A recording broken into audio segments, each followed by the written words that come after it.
et nous t'adorons pour ton immense gloire, pour ta fidélité, pour ton amour, ta compassion, ta miséricorde, ton secours, ton salut, ta patience, ta bienveillance.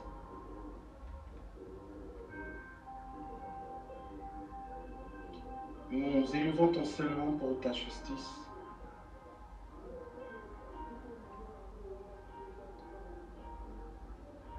Nous te célébrons parce que tu es Dieu, parce que tu es roi, parce que tu es tout, parce que sans toi, rien ne peut subsister. Et qu'en toi, nous avons toute vie. En ce jour, Seigneur, où tu nous donnes, par ta grâce, de nous rassembler encore une fois pour écouter ta parole et pour nous laisser transformer par elle. Seigneur, nous voulons t'offrir entièrement nos cœurs. Nous voulons totalement que tu prennes le contrôle de notre existence, de nos pensées et des lieux où nous nous trouvons, afin qu'ils soient tous investis de ta puissance et de ta gloire. Père éternel, que rien ne nous empêche de communier à ta gloire, à ta grâce et à ta sainte présence. Pendant ce temps où tu nous visites déjà en nous convoquant à ces rendez-vous de prière. Je bénis ton Saint-Nom pour les différents témoignages que nous avons entendus et qui attestent de la véracité de ton œuvre dans chacune de nos vies. Car jusqu'à présent, le Père est à l'œuvre comme tu le disais, et le Fils œuvre aussi avec lui. Et nos vies en témoignent, car ta fidélité est sans faille. Seigneur, ce soir, reçois le merci de nos cœurs. Reçois l'action de grâce qui jaillit de nos cœurs pour ta présence à nos côtés, dans les bons comme dans les mauvais moments, dans la douleur comme dans la joie, dans les épreuves comme dans la paix, dans la santé comme dans la maladie. Nous savons que nous pouvons toujours compter sur toi parce que tu restes le maître incontestable et le Père qui prend soin de ses enfants. Saint-Esprit de Dieu, en ce soir, nous te prions de prendre le contrôle de ce temps. Que ce discours n'ait rien de comparable à la sagesse humaine, mais soit une véritable démonstration d'esprit et de puissance, afin que la foi de ton peuple ne repose pas sur la sagesse humaine, mais repose sur la démonstration de ta puissance. Saint-Esprit, que toute chair se taise, afin que toi seul parles ce soir. Que toute langue se taise, afin que toi seul, Seigneur, te manifeste. Afin que nous puissions, Seigneur, repartir ici parfaitement transformés par ta grâce et ta puissance.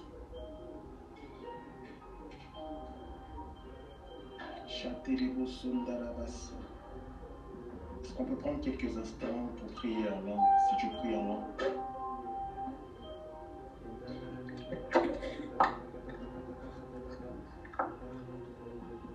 Alléluia Jésus.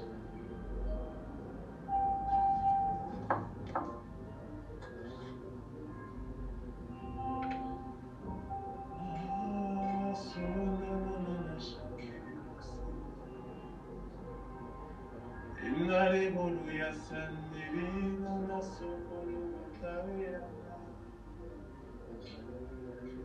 Nakata solo boshangala la yete sokuka. Inna baba serere osonare.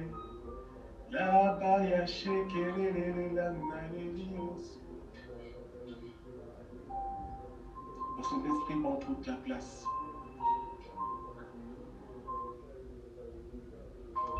Saint-Esprit prend toute la place.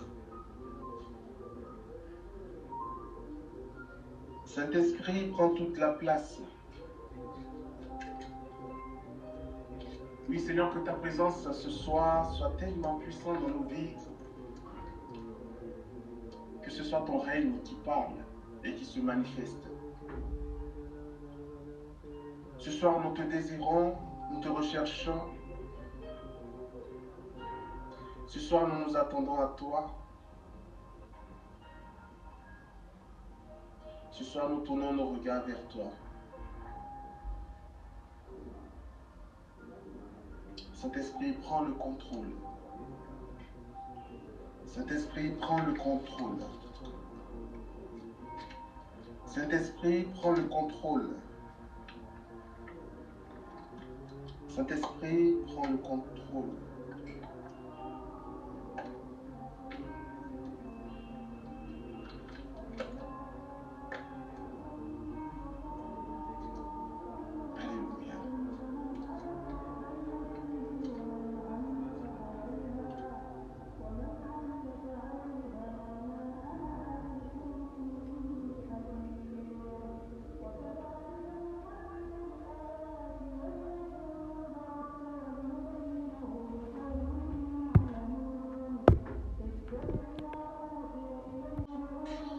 Merci pour votre présence, que Dieu vous bénisse infiniment. Aujourd'hui, nous abordons un terme qui reste, comme la plupart, ne pas dire tous les thèmes que nous abordons, important. Un thème qui, je l'espère, ce soir, va nous édifier sur beaucoup de choses. Il s'agit ici de ce que Jésus dit de nous, enfants de Dieu, lorsqu'il nous dira, particulièrement dans les évangiles, et particulièrement dans l'évangile de Jean, de Matthieu, au chapitre 5, versets 13 à 16, dans lequel il dira: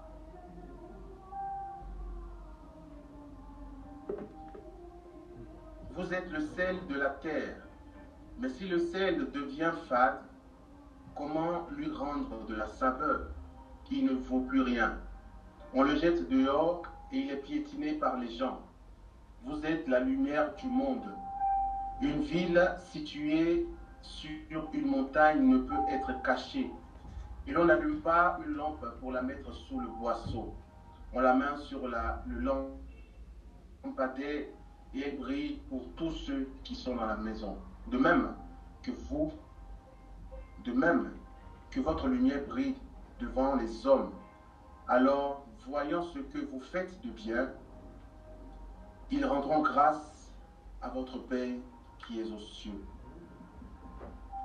Parole du Seigneur. Nous rendons grâce à Dieu. Alors, bien aimés, je pense que c'est un passage que nous connaissons tous. Il n'est pas nouveau pour nous, où Jésus nous donne des éléments qui nous permettent de définir notre identité. Nous sommes, dit-il, sel de la terre et lumière du monde. Sel de la terre et lumière du monde. Et parfois, on peut se poser la question de savoir, mais qu'est-ce que cela veut dire concrètement? Mais il est important déjà de comprendre que si nous sommes sel de la terre et lumière du monde, c'est une identité qui n'est rien d'autre que la résultante de notre appartenance à Jésus. Dès l'instant où nous sommes devenus enfants de Dieu, héritiers de Dieu et co-héritiers du Christ, Dieu nous donne d'hériter de sa nature divine. Rappelons-nous que la véritable lumière du monde de Jésus, c'est Jésus. Il n'a jamais manqué de l'affirmer et de le dire: je suis la lumière du monde. Et dans l'évangile de Jean, au chapitre 1er, on connaît cet évangile qui nous dit que la lumière, au commencement était la lumière. Et la lumière, lui, dans les ténèbres, elle habitait au milieu de nous. La véritable lumière, c'est Jésus-Christ de Nazareth. Quand donc Jésus nous dit que nous sommes lumière du monde, c'est simplement parce que nous avons hérité également de cette lumière qu'il est. Jésus se définit comme étant la lumière du monde. Et Jésus nous définit comme étant aussi lumière dans le monde. Bien aimé, c'est merveilleux. Parce que visualisons un peu Jésus, lumière du monde qui resplendit d'une lumière éblouissante qu'aucun œil ne peut regarder à l'œil nu sans être aveugle. La lumière que le Christ est tellement puissante, tellement impressionnante, tellement glorieuse. Elle illumine tellement fortement qu'aucun être humain ne peut regarder avec ses propres yeux sans être frappé d'aveuglement. Rappelons-nous, lorsque Saint Paul a fait l'expérience du Christ en le rencontrant, lorsque le Christ se manifeste à lui, par la suite, il est devenu aveugle. Parce que la lumière qu'est Jésus est une lumière tellement sainte que sa sainteté, la sainteté de cette lumière, la puissance de cette lumière, la gloire que cette lumière dégage, il faut une autre dimension pour la contempler. Amen. Et Dieu nous donne de devenir également lumière du monde. Ainsi, nous émanons de la lumière principale qu'est Jésus. Et nous sommes des lumières dispersées dans le monde pour illuminer et éclairer le monde entier. Bien, mais c'est une des missions rattachées à notre foi en tant que chrétien. Jésus n'a pas la mission, Jésus n'a pas uniquement, ou plutôt la mission, j'ai envie de dire, exclusive d'illuminer le monde entier. Non, Jésus nous donne également d'être des lumières, de sorte à continuer son œuvre, lui qui est lumière du monde. Alors pour bien comprendre à quoi cela fait allusion, il faut qu'on comprenne et qu'on aille d'abord prendre connaissance de ce qui définit Jésus comme lumière du monde. Qu'est-ce qui fait en sorte que Jésus est la lumière du monde? Et quelles sont les choses qu'il fait qui s'inscrivent dans cette dimension de lumière qu'il est? Mais, si Jésus est lumière du monde, bien aimé, toi et moi, nous devons également briller de la lumière du Christ partout où nous passons. Amen. Partout où nous nous établissons, dans nos familles, dans nos quartiers. Les réalités de ton quartier ne doivent pas être des réalités dans lesquelles tu te soustrais. Ah, c'est mon quartier, certes, je vis dans le quartier, mais ce n'est pas mon pays. Dès l'instant où Dieu t'établit dans un pays dans lequel tu te trouves, tu deviens missionnaire du Christ. Tu deviens lumière du Christ. Et ta lumière doit briller partout où tes deux pieds se trouvent. Amen. L'on n'allume pas une lumière dit l'évangile, dit dans cet évangile, pour la mettre sous la table. Mais bien au contraire, elle doit briller pour illuminer toute la maison et le quartier s'il le faut. Ta lumière doit briller. Cela veut dire que ta lumière ne doit pas s'éteindre. Bien aimé, le véritable problème, ce n'est pas que tu n'es pas lumière du monde ou que je ne sois pas lumière du monde. Mais le véritable problème, c'est que quelquefois, nous n'allumons pas notre lumière. Nous ne maintenons pas notre lumière allumée. Nous l'éteignons. Et cette lumière commence à faiblir. Mais lorsque tu rentres dans une maison qui n'est pas éclairée et qui est toute sombre, la première des choses que tu demandes, c'est quoi? C'est la lumière. La première des choses que tu recherches, c'est la lumière. Parce qu'il te faut la lumière pour que cette maison soit éclairée et que tu puisses aller et venir comme bon te semble. Sans cette lumière, tu ne peux rien faire dans une maison. Et la Bible trouve, lorsqu'une ampoule dans notre maison est gâtée, qu'est-ce qu'on fait? On enlève, on la jette pour la changer, car elle ne sert plus à rien. C'est ce que Jésus nous dit.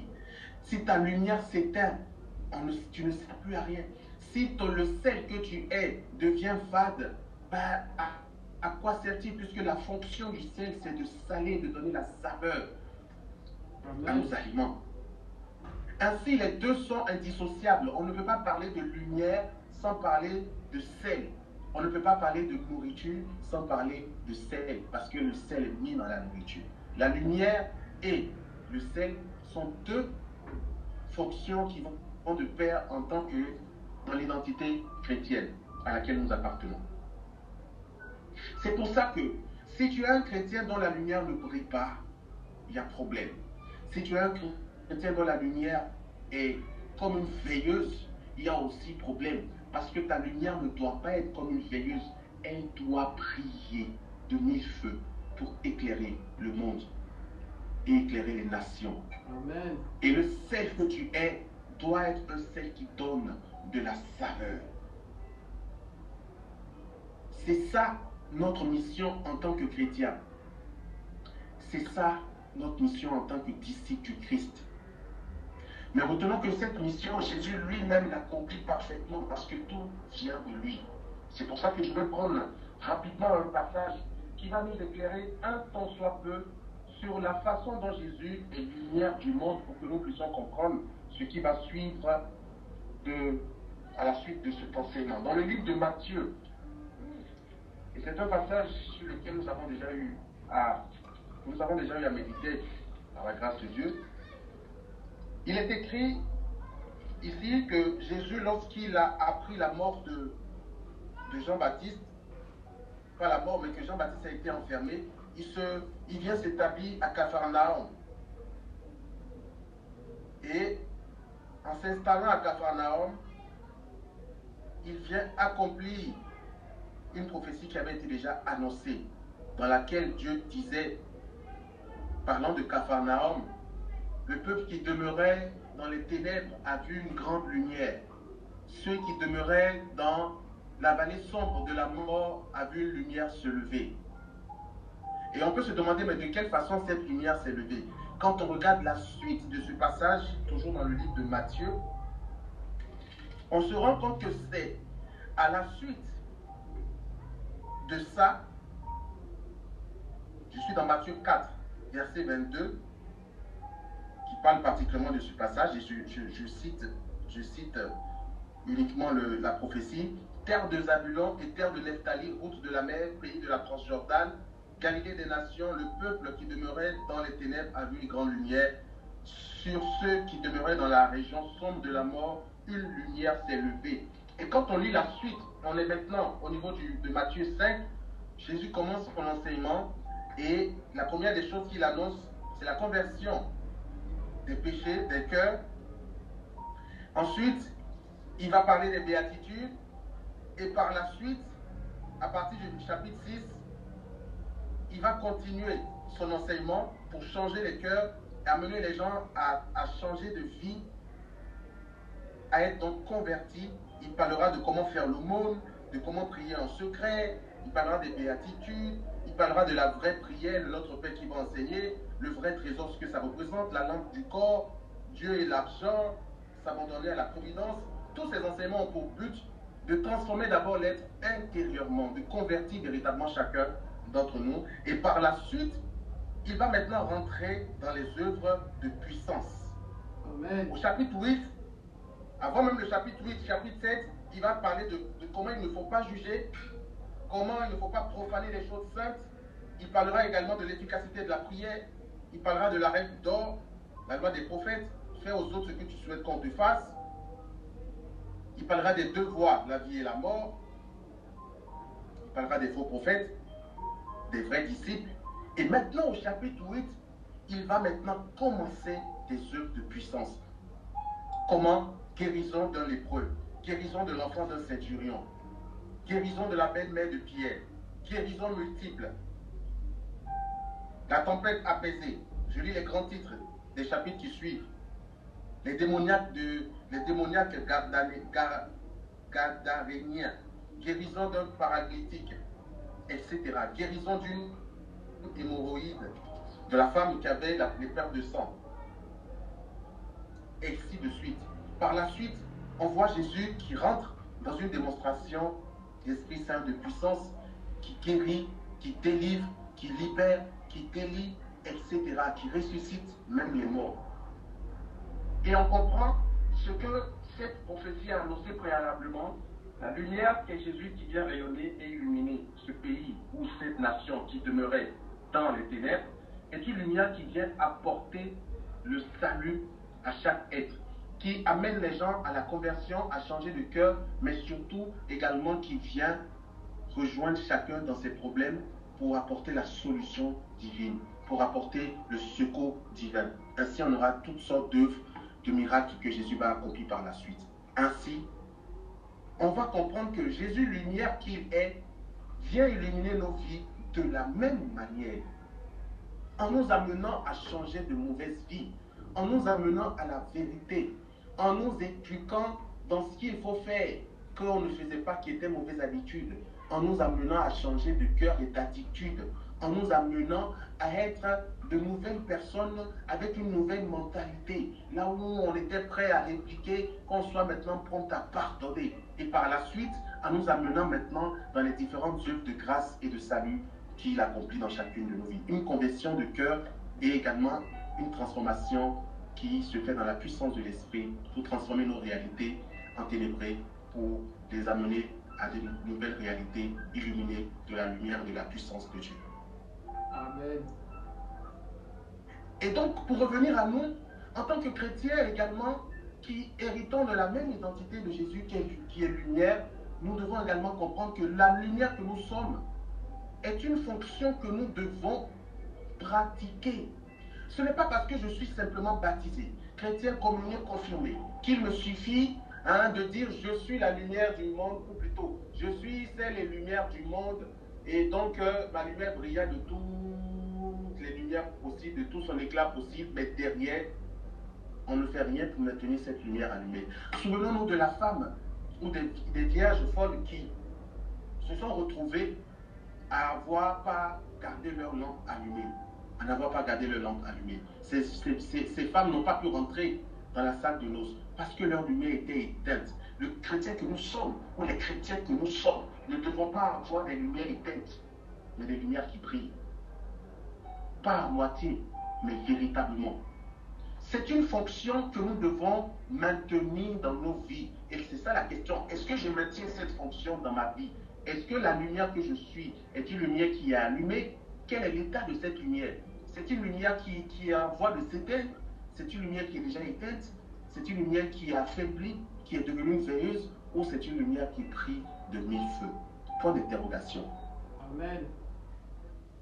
Point d'interrogation. Mais ce que je veux nous amener à comprendre, c'est que pour que tu sois véritablement, tu es lumière du monde, mais pour que cette lumière soit une lumière qui illumine véritablement le monde, il faut que tu la maintiennes allumée.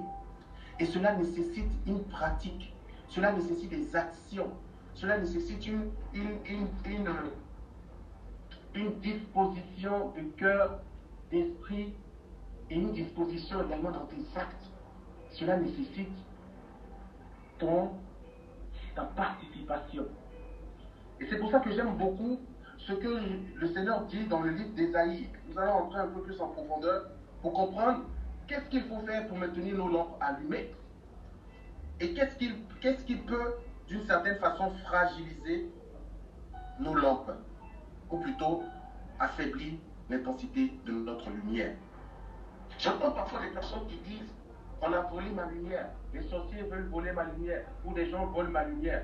Mais la lumière n'est pas une chose qui peut être volée. Parce que déjà la lumière de Dieu, c'est Dieu qui la donne.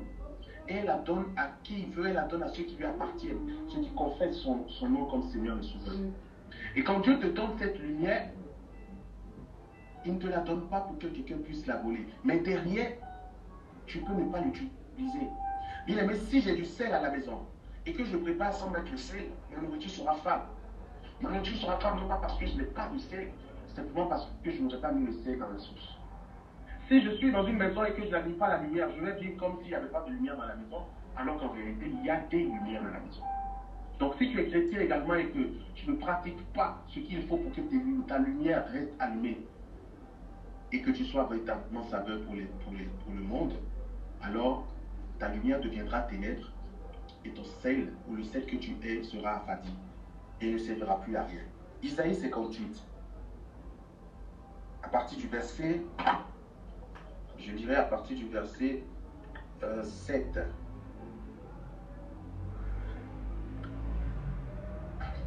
Jusqu'au verset 10. Ainsi parle le Seigneur. Partage ton pain avec celui qui a faim. Accueille chez toi les pauvres sans abri. Couvre celui que tu verras sans vêtements. Ne te dérobe pas à ton semblable. Alors ta lumière jaillira comme l'aurore, et tes forces reviendront vite. Devant toi marchera ta justice, et la gloire du Seigneur fermera la marche. Alors tu appelles, alors si tu appelles le Seigneur, le Seigneur répondra. Si tu cries, il dira, me voici. Si tu fais disparaître de chez toi le joug, le geste accusateur, la parole malfaisante, si tu donnes à celui qui a faim ce que toi tu désires, et si tu combles les désirs du malheureux, ta lumière se lèvera dans les ténèbres et ton obscurité sera lumière de midi. Parole du Seigneur. Rendons grâce à Dieu. Ah, bien-aimé, il y a de quoi rendre grâce à Dieu. Parce que cette parole est tellement puissante. Dans cette parole, Jésus décrit, le Seigneur décrit comment nous devons pratiquer ou maintenir notre lumière allumée pour illuminer le monde. Et c'est pour ça que j'ai commencé en nous citant comment Jésus lui-même, lumière du monde, illumine le monde et nos vies de sa lumière par ces différentes œuvres qu'on a lues. Donc le jour où Jésus ne le fait plus, alors Jésus n'est plus lumière du monde. Sauf que Jésus n'arrêtera jamais de le faire. Parce qu'il n'est pas une lumière qui brille en fonction de nos émotions. Il est une lumière en point un trait. La lumière chez nous, les lumières de nos maisons ne brillent pas en fonction de si on a payé le loyer ou pas. La fonction de la lumière, c'est de briller, d'éclairer. Alors, dans cette fonction, Jésus éclaire un point, un trait. Et il ne peut arrêter d'éclairer parce qu'il est la lumière. Il ne peut en être autrement. Il ne peut en être autrement. Le problème, c'est que nous, les chrétiens, nous voulons briller en fonction des autres. Ou nous ne voulons pas briller en fonction des autres. Nous voulons décider de quand briller ou quand ne pas briller. Et nous n'avons pas de problème à faire des choses qui éteignent notre lumière. Nous voulons ressembler aux autres. Et nous faisons toutes sortes de choses qui nous éloignent de cette vérité et qui changent cette fonction principale qui est la nôtre, qui nous identifie à la nature divine. Ici, Dieu nous donne un aperçu très clair de comment on doit être lumière du monde. Dans cet aperçu, dans ce passage qu'on a lu, il y a les déclinaisons de ce qu'il faut faire, mais il y a aussi surtout les avantages pour ceux qui sont lumière et dont les lumières brillent. On va commencer par ce qu'il faut faire et on va finir par les avantages. Premièrement, il dit, partage ton pain avec celui qui a faim. Accueille chez toi les pauvres sans abri. Couvre celui que tu verras sans vêtements. Ne te dérobe pas à ton semblable. Ici, il s'agit des œuvres, des bonnes œuvres de façon générale. Il y a une bonne œuvre est une action qui est mue par l'amour qui inonde nos cœurs envers notre prochain. Ces bonnes œuvres-là s'inscrivent dans la même logique de ce que du deuxième commandement dans lequel Jésus nous dit d'aimer notre prochain nous-mêmes. En réalité, être lumière du monde, c'est aimer le monde et ceux qui sont dans le monde. Être lumière du monde, c'est manifester son amour à ceux qui nous entourent partout où nous passons. Être lumière du monde, c'est savoir aider son prochain, savoir soutenir celui qui est dans la détresse. Partage ton pain avec celui qui a faim. Être lumière du monde, ce n'est pas être dans l'égoïsme. C'est mon argent, j'ai travaillé pour l'avoir, j'ai lutté, j'ai souffert, je ne partage avec personne. Ça, tu ne peux pas être lumière du monde avec ce genre de raisonnement où on ne pense qu'à soi-même. Avec ce genre de raisonnement, on essaie d'éteindre notre lumière. Notre lumière risque de devenir ténèbres. Accueille chez toi les pauvres sans abri. Et rappelons-nous ce que Jésus disait, toutes les fois vous l'avez fait au plus petit d'entre vous, c'est à moi que vous l'avez fait. Et toutes les fois vous ne l'avez pas fait, au plus petit d'entre vous, c'est à moi que vous ne l'avez pas fait. Couvre celui que tu verras sans vêtements. Combien de personnes ont fait dans le monde? Combien de personnes marchent nues? Combien de personnes sont pauvres et sans abri, qui dorment à la belle étoile sous les ponts parce qu'ils n'ont pas où rester? Il ne s'agit pas pour nous de nous dérober à ces réalités. C'est ce qu'il dit par la suite. Ne te dérobe pas à ton semblable. Se dérober, c'est fait exprès. Puis, tu sais que le frère a l'habitude de te demander l'argent quand il te voit. Mais parce que tu l'as aperçu de loin, tu t'écartes, tu t'éloignes, tu changes de direction pour ne pas qu'il te voie, pour te demander cette fois-ci. C'est ça, se dérober. Ne te dérobe pas à ton semblable.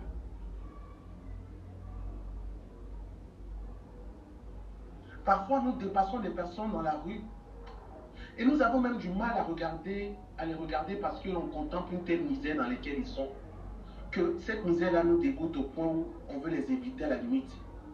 On serait même prêt à crier aux voleurs si ces personnes s'approchent de nous un peu en se hâtant.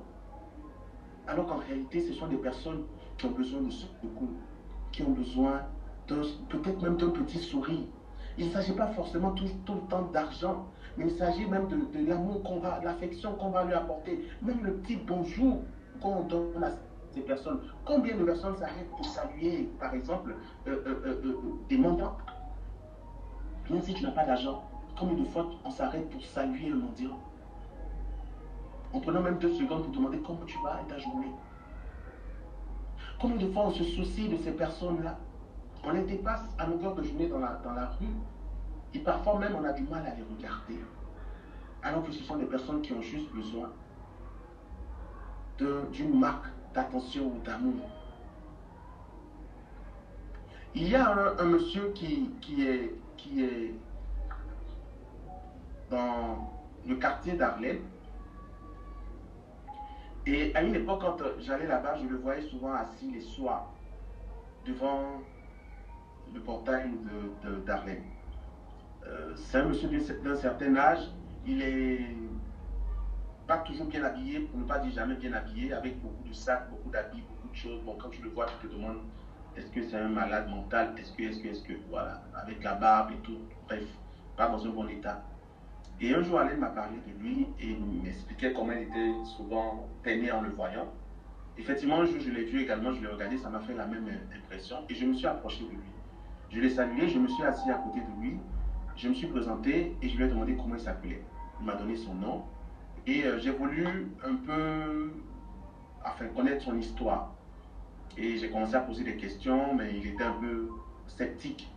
Après, je lui ai parlé un peu de moi, il s'est ouvert, il a parlé un peu de lui. Et ce jour-là, en partant, je suis allé acheter du fataya. Je lui ai donné un fataya et une boisson. Il m'a dit merci et puis on s'est séparés. Après, les fois où je vais aller chez Alain et que je l'aperçois au dehors, je m'approche de lui, je le salue. Il m'accueille avec beaucoup d'enthousiasme, de joie. On rigole. C'est pas tout le temps que je lui donne de l'argent. Mais parfois, je n'ai pas 5 francs à lui donner, mais je prends ses nouvelles, et ta journée, comment ça va, ça fait un moment, on dit quoi, patati patata. Parfois, on va s'asseoir, papoter un peu, 2, 3, 4 minutes, et puis on se sépare. Les fois aussi, j'ai la possibilité, je lui donne un petit quelque chose. Mais j'ai remarqué une chose, c'est que les fois où il arrivait des fois, on pouvait ne pas se voir pendant 1 semaine, 2 semaines, 3 semaines, 1 mois. Et un jour, je fais un crochet chez Alain, et je le vois. Mais la façon dont ce monsieur-là sourit quand il me voit, il sourit avec, mais vraiment, tu sens qu'il est dans la joie. Il m'appelle, il dit, oh Thierry, mon frère Thierry, comment tu vas? Il se lève, il me salue, tac, il me fait accolade, tac, tac, tac. On dit quoi, tu vas? Ah, ça va mon frère, ça va, il y a longtemps avec un grand sourire. Et en fait, ce sourire, quand je vois ce sourire, mon cœur est réjoui. Parce qu'en réalité, ça n'a l'air de rien, mais l'autre personne apporte une lumière dans sa vie. Quand il aperçoit Thierry, il se dit, peut-être que Thierry aujourd'hui va me donner un petit quelque chose. Mais quand bien même Thierry ne lui donne pas un petit quelque chose, en voyant même Marlène, oh, avec son cœur qui est réjoui, il sait que s'il s'approche d'Arlène ou s'il s'approche de Thierry pour dire, j'ai pas mangé aujourd'hui, c'est ceux qui vont faire quelque chose pour qu'ils puissent manger le soir là. Ils voient en Thierry ou Arlène son frère ou sa soeur. Et d'ailleurs, il le dit très clairement. Thierry, mon frère, Alain Kalasista. Mais à la base, lorsqu'on voyait cette personne au début, il est assis tranquillement de son côté, il n'y a personne à côté de lui, chacun passe, le dépasse, chacun vit sa vie. Il n'est pas souriant, on ne sait pas comment ça va se passer, ce n'est pas le problème de quelqu'un. Mais parfois, s'asseoir même simplement avec lui, discuter avec lui. Mais en fait, parfois, on a l'impression qu'il faut forcément donner de l'argent. Mais il ne s'agit pas d'argent, c'est l'amour que l'on va manifester, l'attention que l'on aura pour quelqu'un qui compte.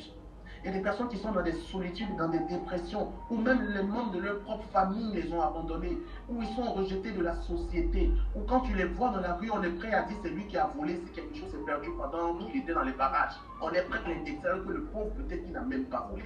Mais c'est juste que c'est son état qui est tellement bizarre que il est apte à recevoir toutes les pierres possibles et les accusations possibles. Et comment c'est comme ça que ces personnes-là vivent dans le monde avec tant d'injustice.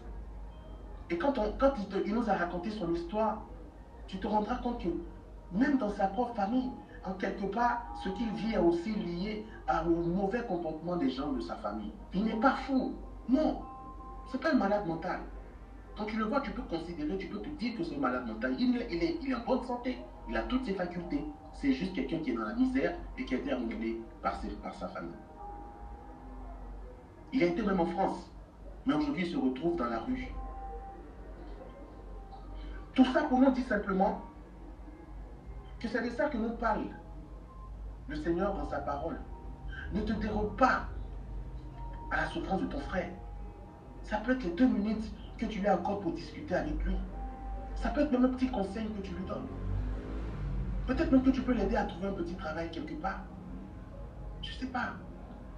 Mais c'est l'attention et l'amour que tu accordes à quelqu'un, un frère dans le besoin. Non pas parce qu'il appartient à ton église, que c'est un frère de l'église. Non pas parce qu'il est chrétien. C'est les lumières du monde. Il n'y a pas que les chrétiens dans le monde. Il n'y a pas que les croyants dans le monde. Mais c'est ainsi que nos bonnes œuvres, dit Jésus, seront appréciées des gens et qu'ils rendront grâce à Dieu pour nos vies. C'est ainsi que ces personnes-là qui n'ont pas connu Jésus connaîtront Jésus au travers de nous. Parce qu'ils sauront que eux, ils sont chrétiens. Eux, ils confessent Jésus comme Seigneur et Sauveur. Et d'ailleurs, toutes les fois où je donne quelque chose à quelqu'un, je le dis toujours, je te le donne au nom de Jésus pour que tu comprennes que c'est lui qui me met à cœur de le faire selon son enseignement et en tant que son disciple. Donc, c'est grâce à ce Jésus-là que tu as obtenu ces 100 francs que je t'ai donnés. Et ces personnes n'auront pas d'autre choix que de confesser que Jésus a vraiment les disciples de Jésus là.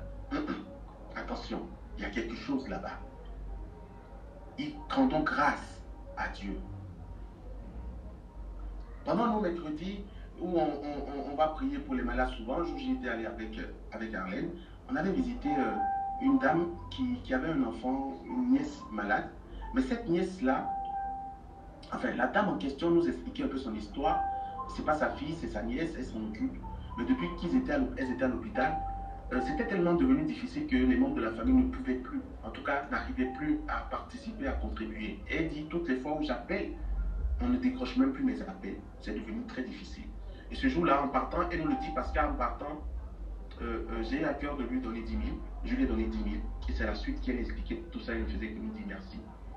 Pour vous dire en fait qu'il y a des gens qui ne se soucient même pas d'elle, mais voir des inconnus qui ne connaissent ni la dame ni d'elle, qui viennent les visiter et qui en partant leur donnent 10 000.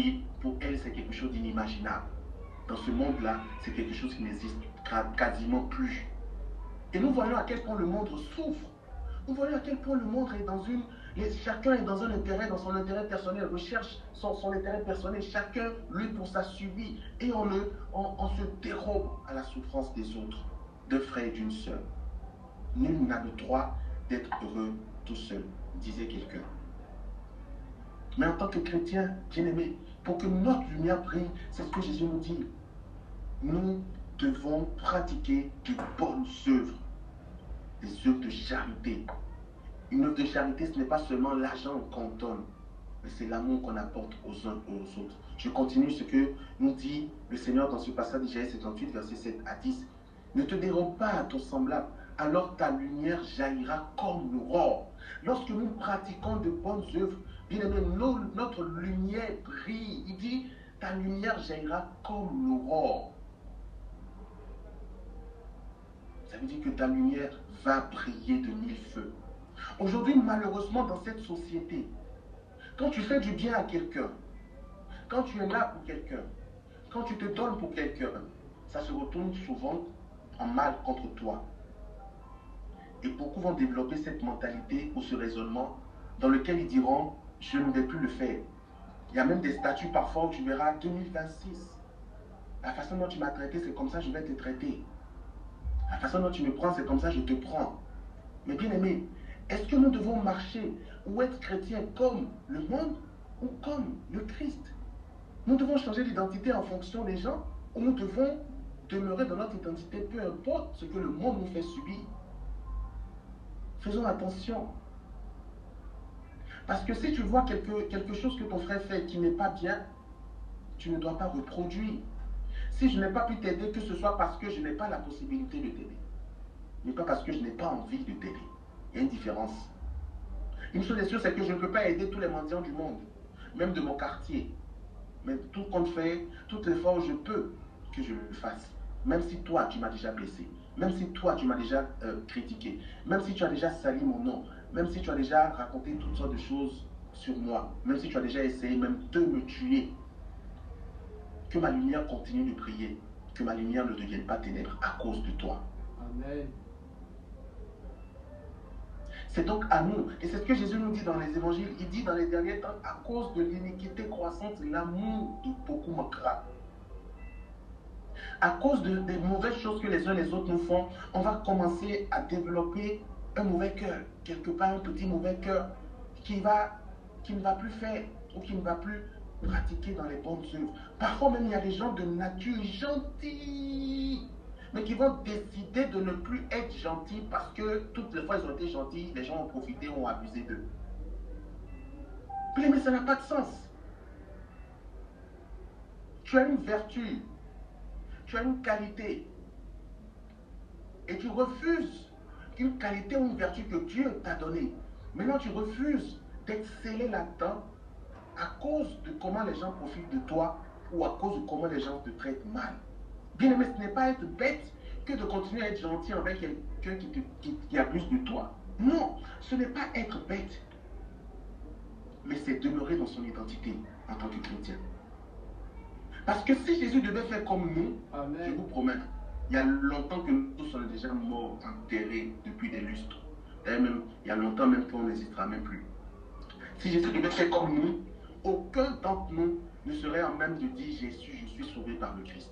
Non, parce qu'on ne fait rien pour lui plaire. On n'a rien pour lui plaire. Malgré tout ce qu'il nous dit, on continue de faire toutes sortes de choses qui ne l'en ont pas. On continue de pécher contre lui, on continue de le flageller par nos péchés, on continue de faire toutes sortes de choses.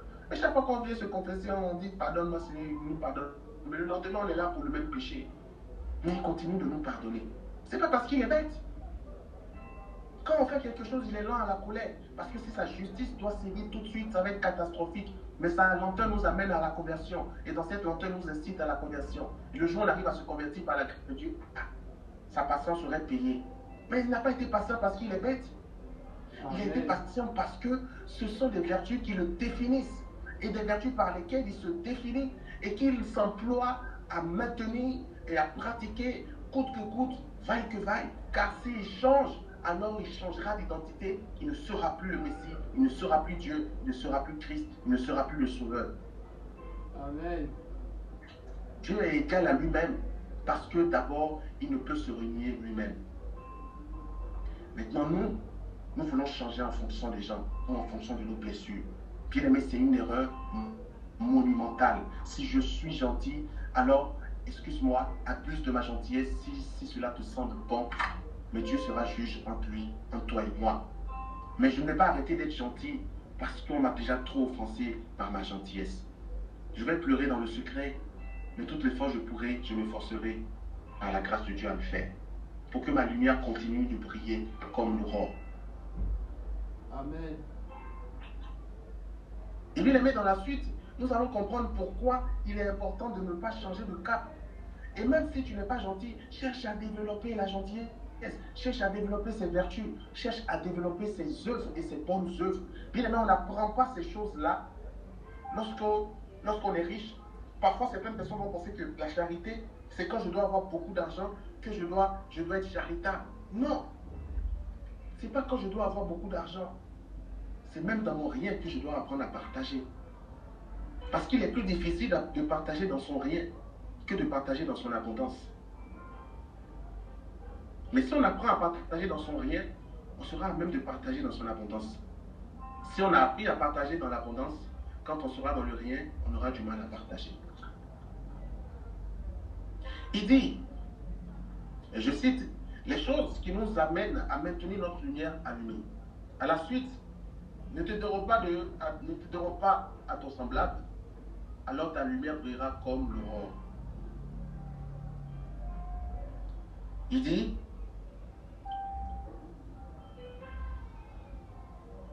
si tu fais disparaître de chez toi le joug,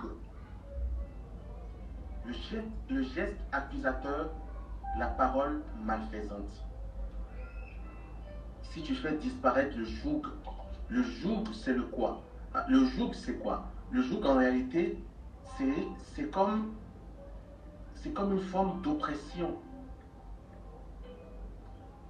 C'est comme une forme d'oppression, une forme de chaîne où des gens vont faire peser sur les autres leur suprématie, leur autorité, quitte à piétiner les autres s'il le faut, quitte à être injuste s'il le faut.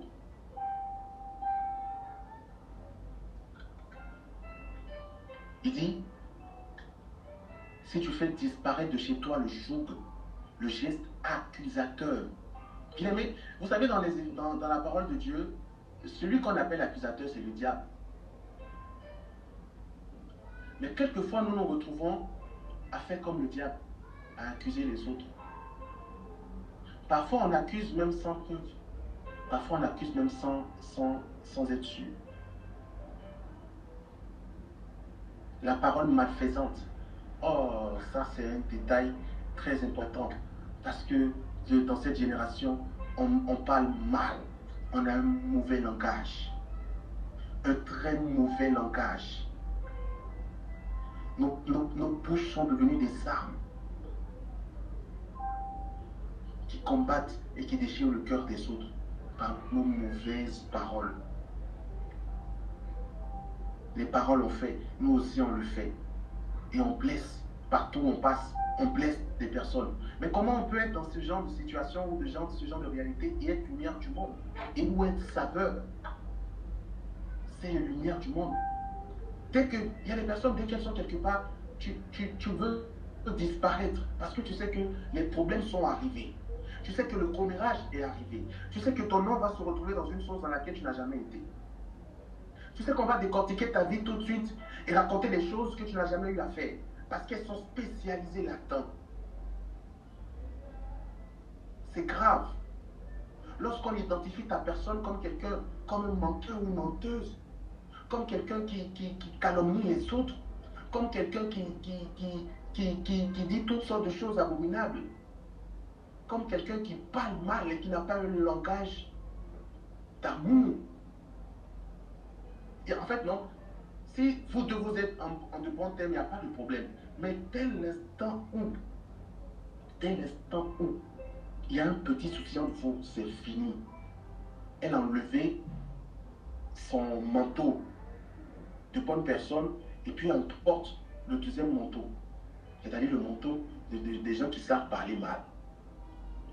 Bien aimé, ce n'est pas chrétien.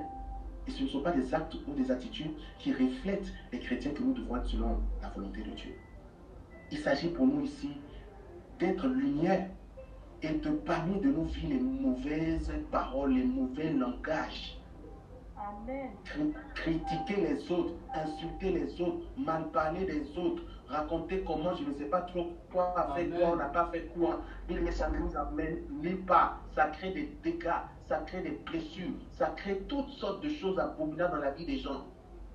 Il y a des gens aujourd'hui avec qui depuis que Dieu m'a fait rentrer dans le ministère, je n'ai pas arrêté de faire des travaux spirituels avec des personnes concernant les blessures intérieures de ce que leurs parents leur ont dit quand ils étaient petits.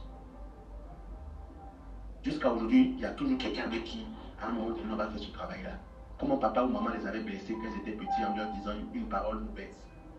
Mais depuis l'époque où ils étaient petits jusqu'à aujourd'hui, là, ça les a suivis jusqu'à aujourd'hui, c'est encore des blessures qui n'ont pas encore été guéries. Pour nous dire à quel point ce qui sort de nos bouches peut construire comme peut détruire. Et si on s'inscrit dans la logique des personnes qui détruisent la vie et les cœurs des autres de par nos propos, bien aimé, on est loin d'être lumière au sein du monde. Le Seigneur nous le dit.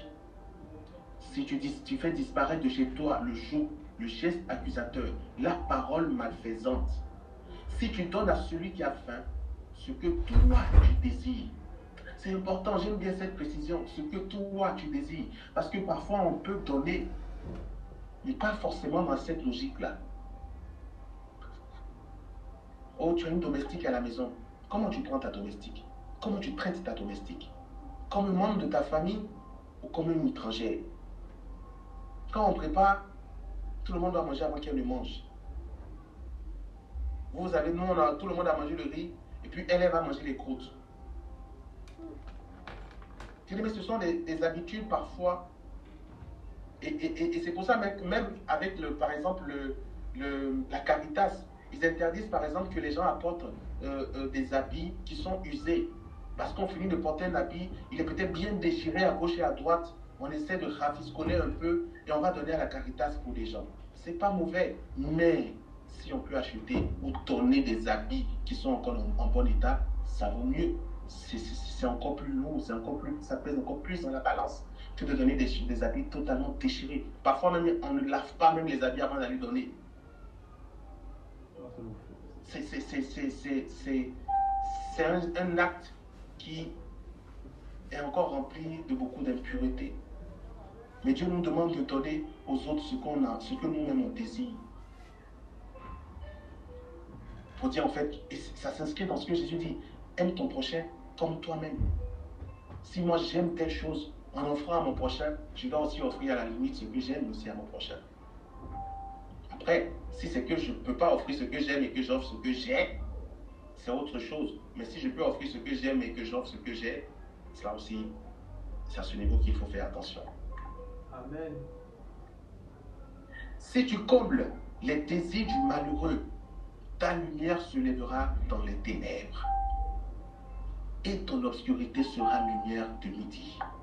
Si tu combles les désirs du malheureux, et bien aimé, les désirs du malheureux sont multiples. Ça peut être même l'oreille attentive, mais pas le genre d'oreille qui a entendu et qui va raconter à toute la population même les choses que l'autre n'a pas eu à dire. Il s'agit ici, bien aimé, de vraiment pratiquer toute œuvre de charité, de pratiquer de bonnes œuvres. Et ici, on va comprendre pourquoi dans la suite. Des actes qui maintiennent nos lumières allumées. Ces actes-là, nous les avons cités. Mais pourquoi est-ce qu'il est important de maintenir notre lumière allumée? Et quels sont les avantages de quelqu'un qui maintient sa lumière allumée par ses bonnes œuvres? Premier avantage, toujours dans la même parole d'Isaïe 58, versets 7 à 10. Il dit, alors ta lumière jaillira comme l'aurore et tes forces reviendront vite. Ta lumière jaillira comme l'aurore et tes forces reviendront vite.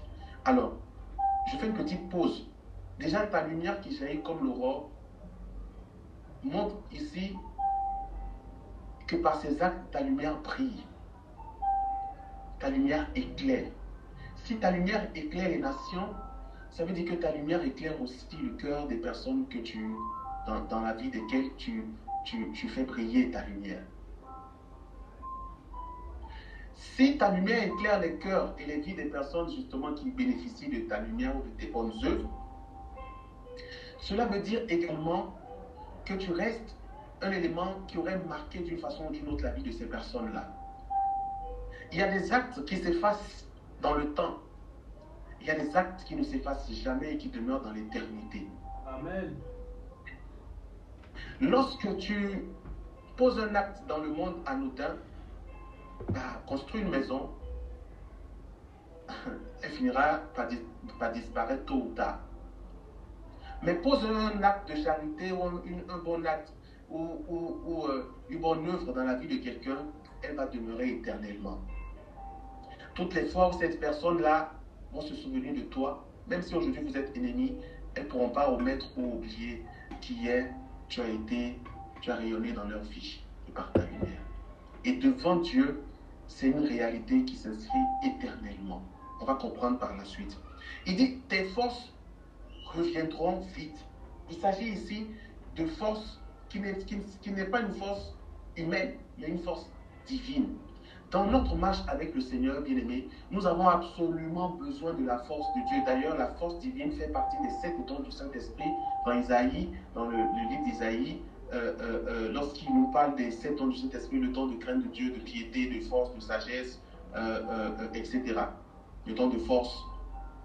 Ce don de force a une importance particulière. Quand je prends par exemple, je vais en citer quelques-unes. Quand je prends par exemple Jésus au désert, face aux différentes tentations de Satan, Jésus n'est jamais tombé dans aucune de ces tentations. Jésus n'a jamais péché pendant son existence sur terre. Non pas parce qu'il est Jésus, mais parce que il est également doté de cette force-là, qui est une force surnaturelle, qui lui donne de produire des fruits qu'aucun homme ne peut produire par ses propres forces.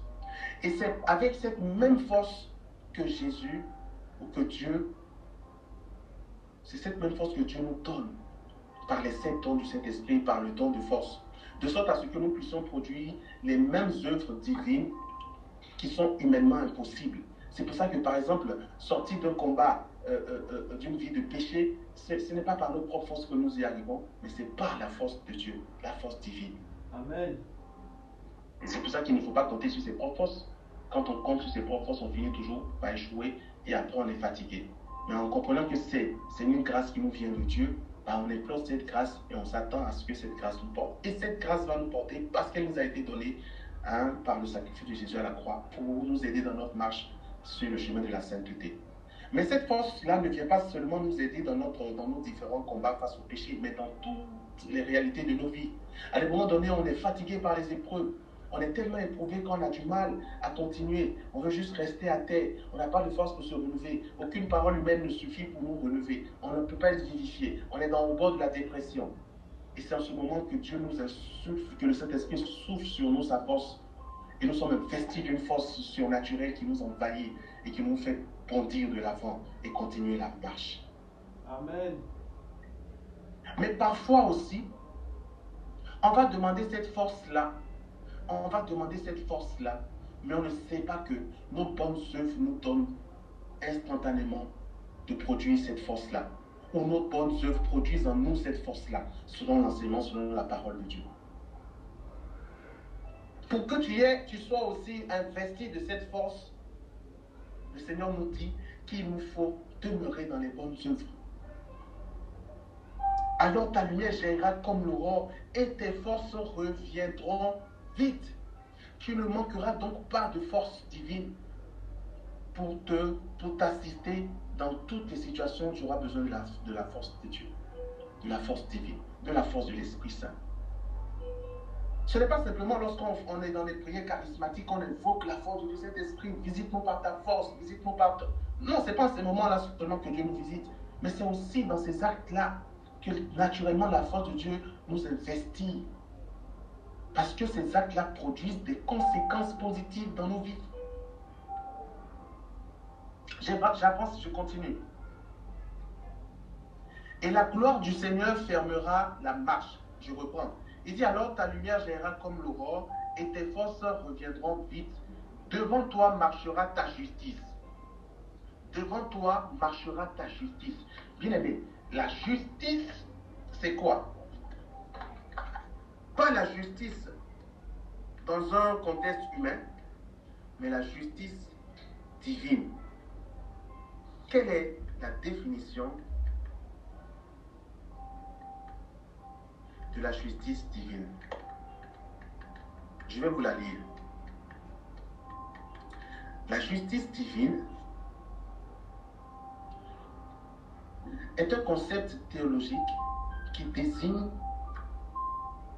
l'exercice parfait, saint et équitable de l'ordre moral par Dieu, récompensant le bien et punissant le mal, tout en étant indissociable de sa miséricorde et de son amour. Mais la justice, pour un chrétien, la justice pour un chrétien se résume à une vertu morale et un don divin. Justification par la foi en Christ, qui consiste à vivre en conformité avec la volonté de Dieu, en aimant son prochain et en agissant avec équité. Bien aimé, la justice pour un chrétien, c'est être en conformité avec la volonté de Dieu. La justice pour un chrétien, c'est être en conformité avec la volonté de Dieu. Et lorsqu'on parle de la volonté de Dieu, ici, il y a différentes choses, différentes réalités, différentes paroles qui s'inscrivent dans ce contenu ou dans cette phrase volonté de Dieu. En d'autres termes, il s'agit ici d'être obéissant à la parole de Dieu, sous toutes ses formes. Amen. C'est ça d'abord la justice. Et maintenant, l'équité envers notre prochain. Cette justice sous forme d'équité envers notre prochain. Mais va aller dans les entreprises, aller dans les familles, aller dans les églises, dans les groupes de prière et regardez un peu ce qui se passe. Et dites-moi s'il y a souvent et à coup sûr, là où il y a les chrétiens, justice envers notre prochain. Non. Il y a toutes sortes d'injustices, même dans les groupes de prière. Tu sais que ton frère n'a rien fait. L'autre est venu raconter ma chaîne. Mais vous décortiquez sa vie, vous salissez sa vie, vous le blessez. Et puis ensemble, on crie Alléluia, Alléluia, Jésus est vivant. On se met devant les assemblées, on fait les grandes prédications, mais derrière, on combat les chrétiens, on combat les enfants de Dieu. On fait toutes sortes de choses abominables pour les détruire. Quand on les voit, on les sourit, on leur sourit, pardon, on les salue en souriant. Mais derrière, on fait partie de ceux qui ne sont pas équitables, qui ne sont pas justes dans leur façon de pratiquer la justice envers les frères, envers les sœurs. Et on veut que nos lumières brillent. Nos lumières ne peuvent pas briller dans ces conditions. Il y a la justice de Dieu, ou la justice que le chrétien doit pratiquer, est tellement importante. Pourquoi? Parce que quand nous allons dans la dimension du combat spirituel, il y a une arme parmi les armes du combat spirituel qui est la cuirasse de la justice. La cuirasse de la justice, bien aimé, c'est quoi? C'est premièrement notre capacité à être juste. Donc, obéissant à la volonté de Dieu et équitable envers notre prochain. Ça, c'est un. Et la deuxième dimension de cette justice, c'est la confiance que nous mettons dans l'Éternel. La cuirasse pour un guerrier, c'est ce qu'il porte au niveau de son torse, qui protège son torse. Quand bien même, par exemple, son adversaire réussit à lancer une flèche qui touche son torse, cette flèche ne peut pas pénétrer son corps parce que cette cuirasse-là constitue une barrière qui empêche la flèche d'atteindre son corps. Elle est en métal, donc elle ne peut pas laisser passer cette flèche-là. Mais, si tu n'as pas de cuirasse, alors tu seras tout de suite atteint par la flèche de ton adversaire et tu risques de succomber. Et qu'est-ce qui peut fragiliser cette cuirasse? C'est la façon dont nous sommes injustes envers nos frères. C'est la façon dont nous sommes désobéissants envers Dieu. Ça fragilise notre cuirasse. Et la façon dont nous ne mettons pas notre confiance en Dieu. Ces trois éléments-là fragilisent notre cuirasse. Je répète, la façon dont nous n'obéissons pas à la volonté de Dieu, fragilise notre cuirasse. La façon dont nous ne sommes pas juste envers nos frères, équitables, fragilise notre cuirasse. Et la façon dont nous ne mettons pas notre confiance dans l'Éternel. Ces trois éléments fragilisent notre cuirasse. Et après, dans le combat spirituel, on s'étend de ne pas parfois mener des combats. Tu mènes un combat, peu importe le domaine, péché ou tout autre aspect de ta vie. Et c'est un combat qui vient à répétition, que tu pratiques. Parfois, on ignore que ce n'est pas parce que tant tu pries mal, mais c'est parce que tes armures sont fragilisées. Ton armure est fragilisée. Les armes que tu portes en tant que guerrier sont fragilisées. Ta cuirasse est fragilisée parce que tu es quelqu'un d'injuste de base. Hein? Tu as trop de comportements injustes envers les autres, envers ton prochain. Aucunement ça ne peut t'aider dans ton combat.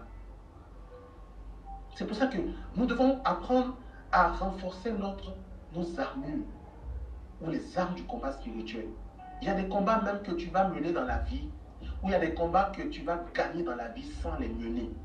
En fait, tu ne sais même pas qu'il y a eu combat, mais en fait, il y a eu combat et la victoire a été manifeste sans que tu n'aies à te lever à 3 heures pour crier au nom de Jésus.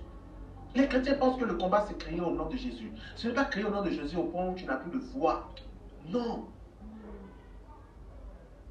Le combat se gagne d'abord dans la façon dont toi-même tu t'établis dans cette identité, dans cette obéissance à Dieu. Et comment tu renforces ton armure ou tes armes spirituelles. Amen. Le Seigneur le dit dans Isaïe, dans ce passage d'Isaïe, il dit: tes forces reviendront vite, devant toi marchera ta justice. Parce que tu es dans les bonnes œuvres, parce que tu pratiques les bonnes œuvres, parce que tu es juste dans la dimension d'obéissance à la volonté de Dieu et juste envers ton prochain, dans l'équité, ta justice marche devant toi. Mais lorsque ta justice marche devant toi, ça veut dire en fait que ta vie, tes prières sont rattachées à ta justice. Avant que ta prière ne retentisse devant le trône de Dieu, c'est d'abord ta justice qui s'est présentée devant Dieu. Dieu, avant d'écouter ta prière, il a d'abord vu ta justice. Il a d'abord vu tes bonnes œuvres. Il a d'abord vu ton obéissance à sa parole. Avant que ta prière ne suive. Alléluia. Mais regardez ce qui s'est passé avec Corneille dans le livre des Actes des Apôtres. Corneille n'était pas un juif, mais Corneille craignait Dieu et pratiquait de bonnes œuvres. Et un jour il priait, et c'est comme ça que un ange de Dieu lui apparaît et lui dit: Corneille, Corneille, ta prière a été entendue et de tes bonnes œuvres on s'est souvenu. C'est pour ça que Dieu t'envoie appeler quelqu'un dans la maison de temps en temps. C'était Pierre, afin qu'il vienne de la part du Seigneur dans ta maison. Corneille va dépêcher quelqu'un pour aller dans cette maison pour demander à Pierre de venir. Quand Pierre vient, déjà il est étonné parce que comment Dieu lui demande d'aller chez un non-croyant. Mais il va vite comprendre. Quand il arrive, il commence à prêcher l'évangile. Le Saint-Esprit descend sur toute la maison de Corneille. Corneille avait rassemblé toute sa famille, ses amis, ses parents, ses alliés, tous ses proches. Tous ont reçu le salut ce jour-là. Mais j'aime ce que l'ange dit à Corneille. De ta prière a été entendue et de tes bonnes œuvres, on s'est souvenu. Tes bonnes œuvres sont rattachées à ta vie. Tes bonnes œuvres sont rattachées à ta vie. Amen. C'est pas par nos bonnes œuvres que nous sommes sauvés, non. Mais nos bonnes œuvres nous établissent dans une autre dimension. Amen. Jésus dit, le Seigneur dit dans cette parole, que ta justice marchera devant toi. Mais si ta justice marche devant toi, cette justice qui est déjà dans la dimension du combat spirituel, une des armes du combat spirituel, particulièrement la cuirasse, ça veut déjà dire que cette justice qui marche devant toi fait déjà obstacle à toutes les barrières ou à toutes les flèches enflammées de l'ennemi. Peu importe qui t'attend au carrefour. Oui, il est écrit que le diable est comme un lion rugissant cherchant qui dévorer. Mais peu importe comment il cherche à te dévorer, parce que tu es dans la justice, parce que tu es dans les bonnes œuvres et que tu pratiques les bonnes œuvres, ta justice marche devant toi. Et parce qu'elle marche devant toi, elle constitue déjà une barrière qui empêche toutes les attaques de Satan de t'atteindre. En même temps qu'il y a attaque, toi tu ne sais même pas qu'il y a attaque parce que cette barrière s'arrête, la justice a déjà bloqué toutes ces flèches-là. Amen. Tu n'as même pas eu besoin de te lever à 3 heures pour faire combat. Tu ne sais même pas même qu'il y a eu même peut-être combat. Et ainsi, dans la tranquillité de ta vie, Dieu mène et gagne les combats de ta vie. Parce que toi-même, tu t'inscris dans l'obéissance à sa parole.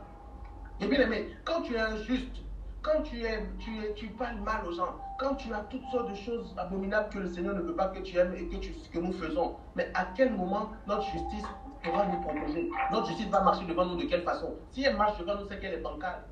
Elle n'est pas droite. Et ainsi, il y aura des failles. Et puis quand il y a combat, on subit les combats.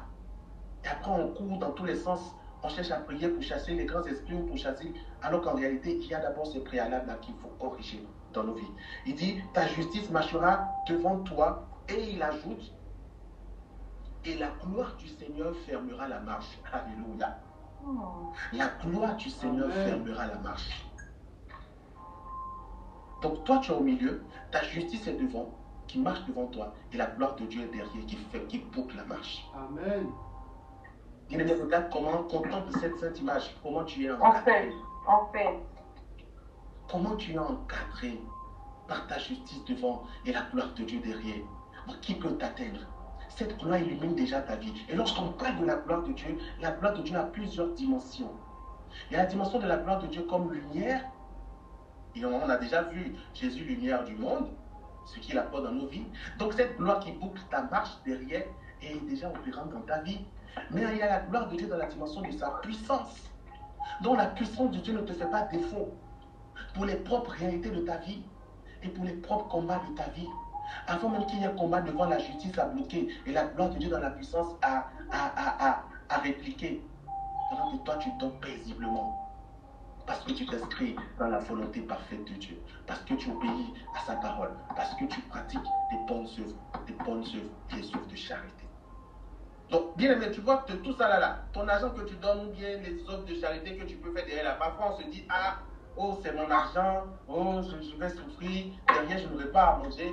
Mais on ignore les avantages de ces œuvres-là dans nos propres vies. On n'est pas en train de parler de ce que ça apporte dans la vie des autres. Hein. On parle de ce que ça apporte dans la vie de ceux qui pratiquent. Amen. Donc nous voyons bien aimé que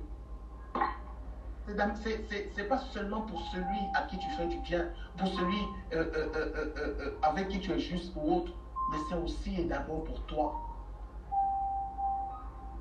Je termine avec ces avantages-là. Il dit, alors si tu appelles, le Seigneur répondra. Si tu cries, il dira, me voici. Alléluia. Amen. Il y a une chose qu'on doit comprendre. Je vais parler un peu de Jésus et du nom de Jésus. Lorsque Jésus nous dit, tout ce que vous demanderez au Père en mon nom, cela vous sera accordé. Il y a quelque chose de fondamental, c'est que Dieu ne nous accorde pas ces choses-là en fonction de nous. Parce que s'il devait nous accorder en fonction de nous, on ne risquerait jamais d'obtenir quoi que ce soit de la part du Seigneur. Car nous sommes infidèles, nous sommes pécheurs, etc., etc. Mais Dieu accorde parce que derrière est associé le nom de celui qui est obéissant parfaitement, qui a été tellement obéissant jusqu'à mourir à la croix par la volonté de Dieu. Dieu exauce parce qu'il s'agit de celui qui a payé le prix à la croix pour que tout le monde nous puissions entrer dans les grâces, les bonnes grâces de Dieu. Donc quand le nom de Jésus est associé à nos prières, Dieu ne voit pas d'abord nos infidélités, mais il voit d'abord son Fils bien-aimé, parfait, qui a tout accompli dans sa souffrance. Il voit ses blessures, il voit sa souffrance pour moi. Et au nom de cette souffrance-là, il m'accorde ce que j'ai demandé. Donc ce n'est pas par mes mérites, par tes mérites, mais il s'agit ici par les mérites du sacrifice de Jésus à la croix. Amen. Mais de la même façon, lorsque nous-mêmes nous pratiquons les bonnes œuvres et nous nous inscrivons dans la même dimension que Jésus, qui est lumière du monde et qui fait du bien à tout le monde, nos prières sont d'une autre dimension. Nos prières sont d'une autre dimension. Nos prières pour nous-mêmes et nos prières ou nos intercessions pour les autres sont d'une autre dimension. Il dit alors tu appelleras, le Seigneur te répondra. Amen. Si tu cries, il dira, me voici. Mais quand il dit me voici, c'est un peu comme quand tu appelles un enfant papa, tu vois, et puis il dit oui maman, et puis il court, il vient, me voici. Mais quand Dieu dit qu'il répondra, me voici, c'est dans la même dynamique pour te dire qu'il sera prompt à te répondre. Et ce n'est pas juste un me voici pour te dire je suis là, mais c'est un me voici pour te dire j'agirai en fonction de ce que tu demandes dans ta prière. Amen. Parce que tes bonnes œuvres devant moi, parce que ta justice devant moi me plaît tellement que je me plais également d'obéir à tes prières. Je me plais d'exaucer tes prières. Je me plais également de faire au-delà de ce que tu me demandes. Et même si ce n'est pas pour toi, mais que c'est pour une intercession, je me plais également de le faire. Bien aimé, c'est pour ça qu'il y a intercesseur dans intercesseur. Nous sommes tous intercesseurs, hein, mais il y a des intercesseurs là. Leur prière ne résonne pas comme moi mes prières. L'intercesseur par excellence, c'est Jésus. Hein. Mais en tant qu'humain, là, nos intercessions, là, il y a intercession dans intercession. Et il y a des prières qui résonnent devant le trône de Dieu avec une telle saveur, une telle bonne odeur, et une telle dimension agréable que Dieu se hâte d'écouter, se hâte de répondre et se hâte d'agir. Alors tu appelles. Si tu appelles, le Seigneur répondra. Si tu cries, il dira, me voici. Si tu fais disparaître de chez toi le jour, on en a parlé. Donc vous voyez, bien aimé, voici tous ces avantages rattachés à celui qui pratique les bonnes œuvres. Par ces bonnes œuvres, ta lumière brille dans les ténèbres. Par ces bonnes œuvres, toi-même, tu es illuminé de la gloire de Dieu. Et ces œuvres s'inscrivent éternellement dans nos vies. Et pour terminer, lorsque nous pratiquons cette lumière, où nous allumons, nous maintenons nos lumières allumées en tant que chrétiens dans notre identité, bien aimé, imagine tous les chrétiens qu'il y a dans le monde entier.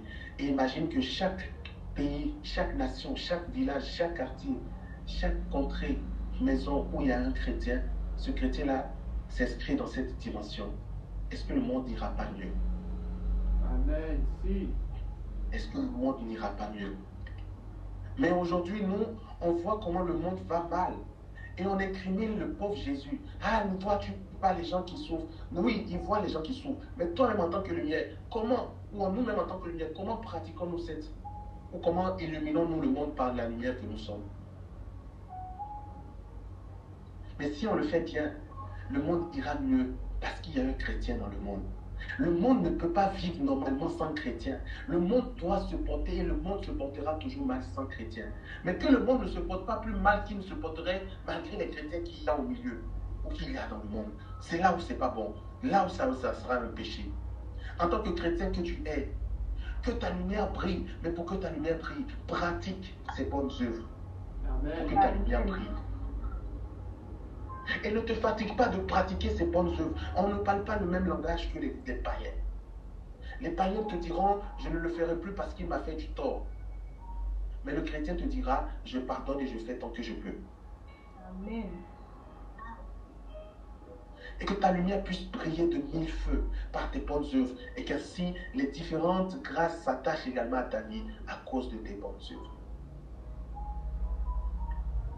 Et quand nous le faisons, nous devenons également sel dans la vie de ceux qui bénéficient de nos bonnes œuvres. Parce que nous apportons de la saveur à leur vie. Amen. Quand il y a un chrétien, ils savent que quand il y a un chrétien, il y a tel chrétien à leur côté, ils sont sûrs que leur vie va changer de coup. Leur vie aura un bon goût. Parce que justement, ce chrétien-là apporte la paix. Ce chrétien-là apporte la joie. Ce chrétien-là apporte l'espérance. Ce chrétien-là sait encourager. Ce chrétien-là sait écouter. Ce chrétien-là ne juge pas. Ce chrétien-là sait pardonner. Ce chrétien-là sait charitable. Il sait partager ce qu'il a. Ce chrétien-là apporte la saveur dans la vie des autres. Amen. Amen.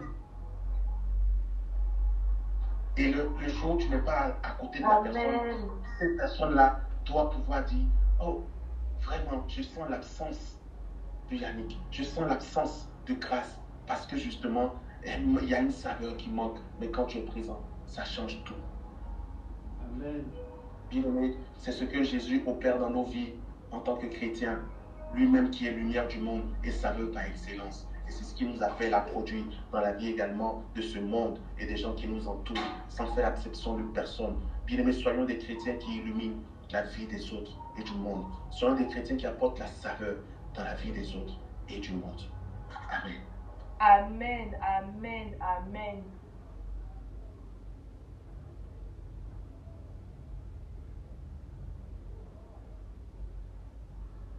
Amen.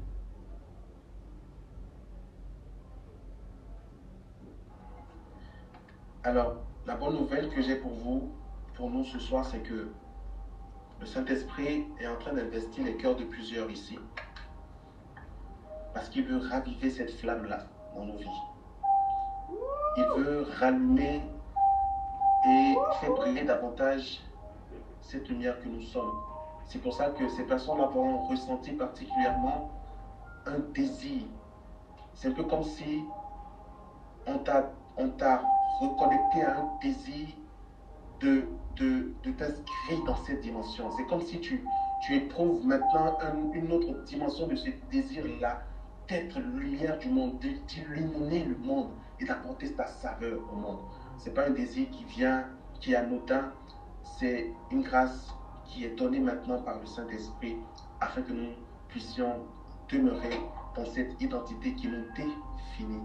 Nous sommes saints et les lumières du monde. C'est notre identité. Et Dieu veut que nous puissions y prier dans cette identité, cette mission, pratiquer cela de sorte à ce que le règne de Dieu puisse se manifester dans la vie de toutes les nations.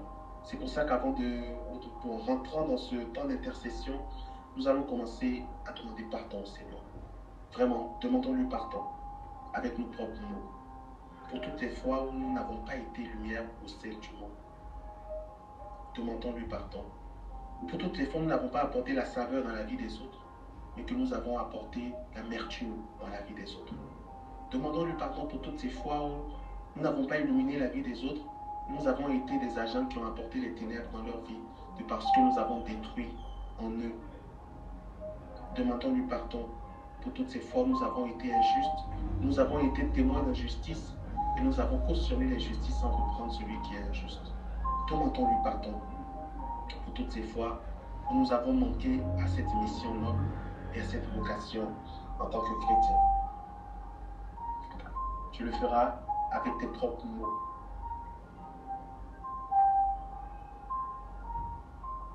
Seigneur, nous te demandons pardon. Te demandons pardon.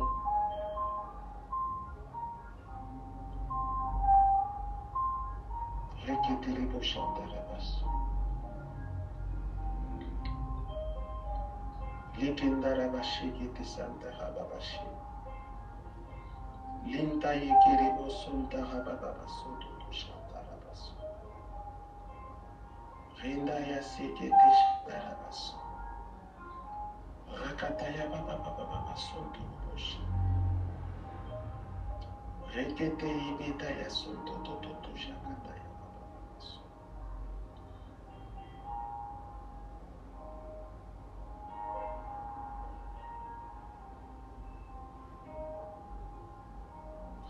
Bien-aimés, il y a quelques personnes ici qui, parfois, en fait, j'ai une image de certaines personnes qui, de par leur présence, ont du mal à être courtoises. En fait, il s'agit de certaines personnes qui peuvent être présentes, mais leur présence sera égale parfois à leur absence. Ou des personnes qui seront présentes mais qui vont manquer de courtoisie envers les autres. C'est-à-dire qu'elles sont présentes, mais à la limite, leur présence va parfois déranger. Simplement parce qu'elles ne sont pas joviales, parce qu'elles ne sont pas courtoises, ou parce qu'elles peuvent très vite se prendre la tête.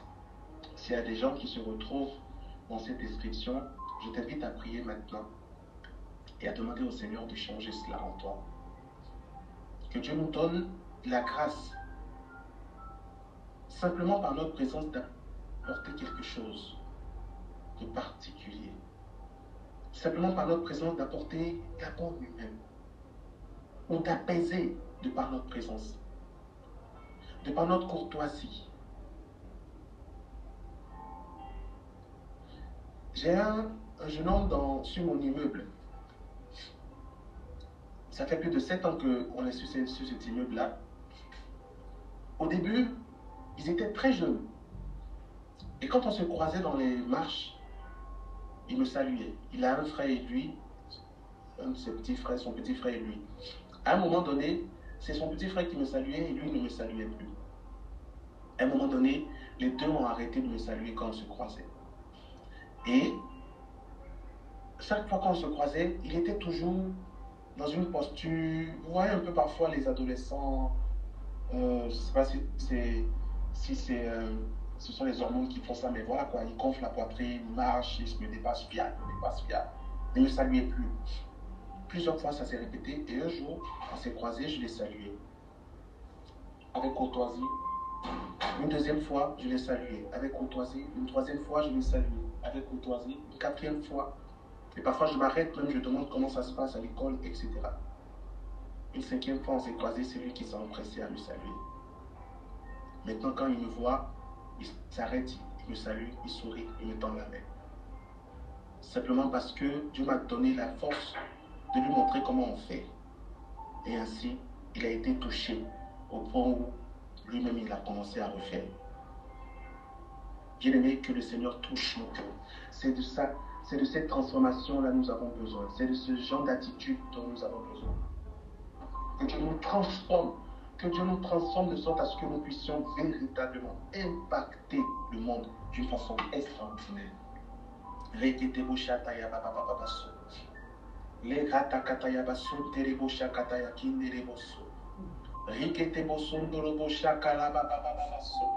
Rakataye boso tole boshataya sentere boso.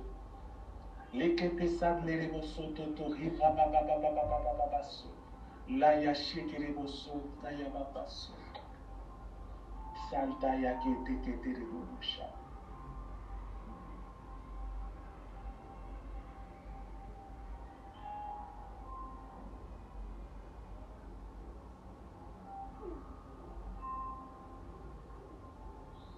Merci Seigneur parce que tu nous établis dans les différents lieux où nous nous trouvons.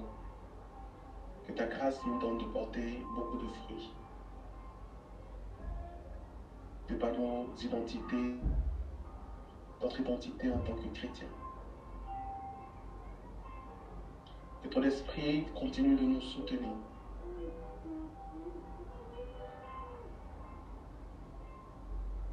J'ai envie de prier particulièrement.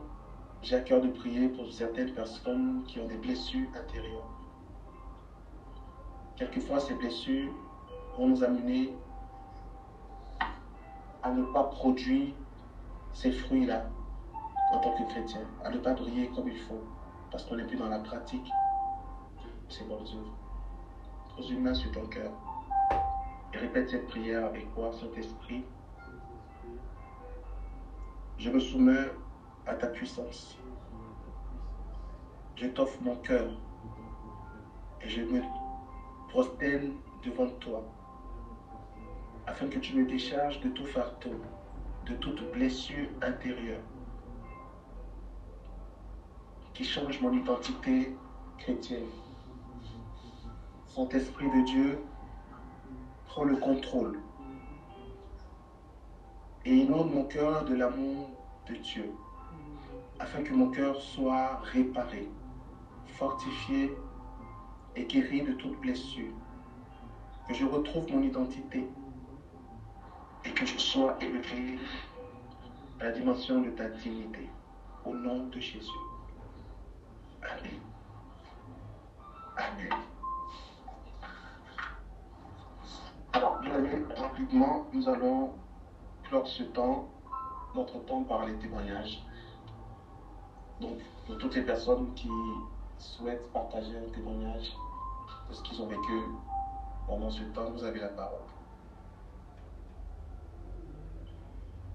Shalom, shalom, j'espère que vous allez bien. Et est-ce que vous m'écoutez bien d'abord? Yes. Ah, ok, très bien. Oui. Ok, merci, maman. J'aimerais rendre grâce au Seigneur pour l'enseignement. Bon, je ne vais pas vous mentir que ma tête était un peu partout à la fois. Et en tout cas, j'ai dételé certaines choses. Bon, c'est pas ça le sujet. En tout cas, j'ai écouté tout l'enseignement. Mon téléphone a failli s'éteindre plusieurs fois. Mais bon, de ce que j'ai compris, comme le berger est tenté de parler, en tout cas, le Seigneur m'a révélé, en tout cas, plusieurs personnes que j'ai eu à blesser à cause de mon caractère.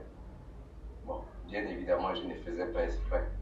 Comme il a dit tout à l'heure, pendant la prière, et ça me concernait, c'est à cause de certaines de mes blessures que, au fait, j'agissais comme ça. Mais moi-même, je ne savais pas. C'est un très récemment qu'il a eu à me révéler ça.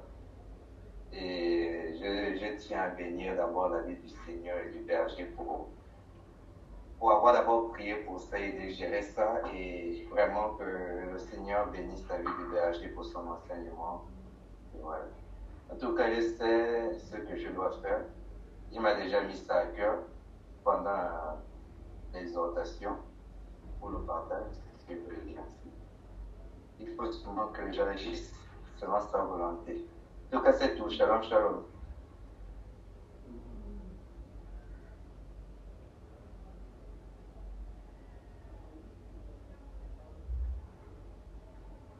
Amen. Gloire à Dieu. Merci Gabi pour ton témoignage. Dieu te bénisse. Nous écoutons une autre personne.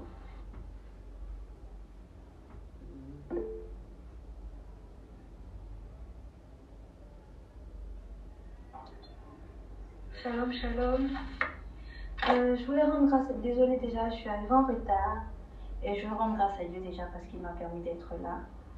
Ensuite, j'avais pas lu la fiche, je savais pas de quoi on devait parler. Tout. Je me suis vraiment connectée vers la fin. Mais je veux rendre grâce à Dieu et je veux bénir la vie du berger parce que quand il a parlé, ça m'a vraiment touchée. Dans le sens où aujourd'hui, j'avais une amie à cœur que je devais rencontrer. Il y a quelques temps, j'ai eu un souci et c'était tard dans la nuit et elle s'est déplacée de chez elle à 3 h du matin pour venir rester avec moi et tout. Et ensuite, après, elle est rentrée. Et le Seigneur m'avait mis à cœur de l'appeler en fait parce qu'elle était dans une situation et moi j'avais complètement oublié. J'ai écrit, elle m'a expliqué la situation et j'ai laissé le message comme ça pendant plusieurs jours. Et là, le Seigneur me rappelle, me dit, mais voilà en fait, il y a quelqu'un à qui tu as écrit et voilà, tu n'as rien fait et tout. Et Dieu m'a fait grâce, j'avais pas d'argent pour le loyer et puis on m'a donné de l'argent comme ça, de l'argent que je n'espérais même pas. Et donc je me suis dit je vais l'inviter et j'avais prévu un budget pour l'inviter et tout. Arrivé là-bas, le budget était vraiment beaucoup plus élevé, c'était vraiment beaucoup plus élevé. Je me suis dit bah, je vais faire ça pour Dieu et tout. Voilà, je veux juste voilà, faire. Et ensuite on a fait, la semaine s'est passée, j'ai vraiment beaucoup dépensé de l'argent que je n'ai même pas parce que après je peux plus vivre. Mais je me suis dit, je crois que Dieu est capable. S'il a mis à mon cœur, il fera. Et effectivement, quand je suis venue, le berger a parlé de ça, des bonnes œuvres et tout. Je me suis dit, ah Seigneur, vraiment. Parce que je me disais, Seigneur, je vais faire comment? Est-ce que j'ai mal dépensé l'argent? Est-ce que je n'ai pas gâté l'argent que tu m'as donné? Est-ce que je n'aurais pas dû garder pour des choses plus utiles? Est-ce que je n'aurais pas dû acheter à manger? Est-ce que? Et quand j'ai entendu le berger parler de ça, je me suis dit, ah Seigneur, peut-être c'est toi qui me parles en fait, qui me dit pas peut-être, je suis sûre que c'est toi qui me dis que voilà, fais de bonnes œuvres et moi je suis là derrière, je vais toujours t'accompagner. Et tes bonnes œuvres, et ça m'a rappelé l'histoire de Corneille, parce qu'effectivement j'ai pensé à ça. Et tes bonnes œuvres parleront pour toi. Et je veux rendre grâce à Dieu pour la vie de berger, parce que je ne m'attendais pas à ça. Et vraiment j'ai été bénie. Merci beaucoup. Amen. Amen, amen. Merci beaucoup, Abby. Dieu te bénisse. Salut soit la gloire. On rend grâce à Dieu. Nous écoutons quelqu'un d'autre.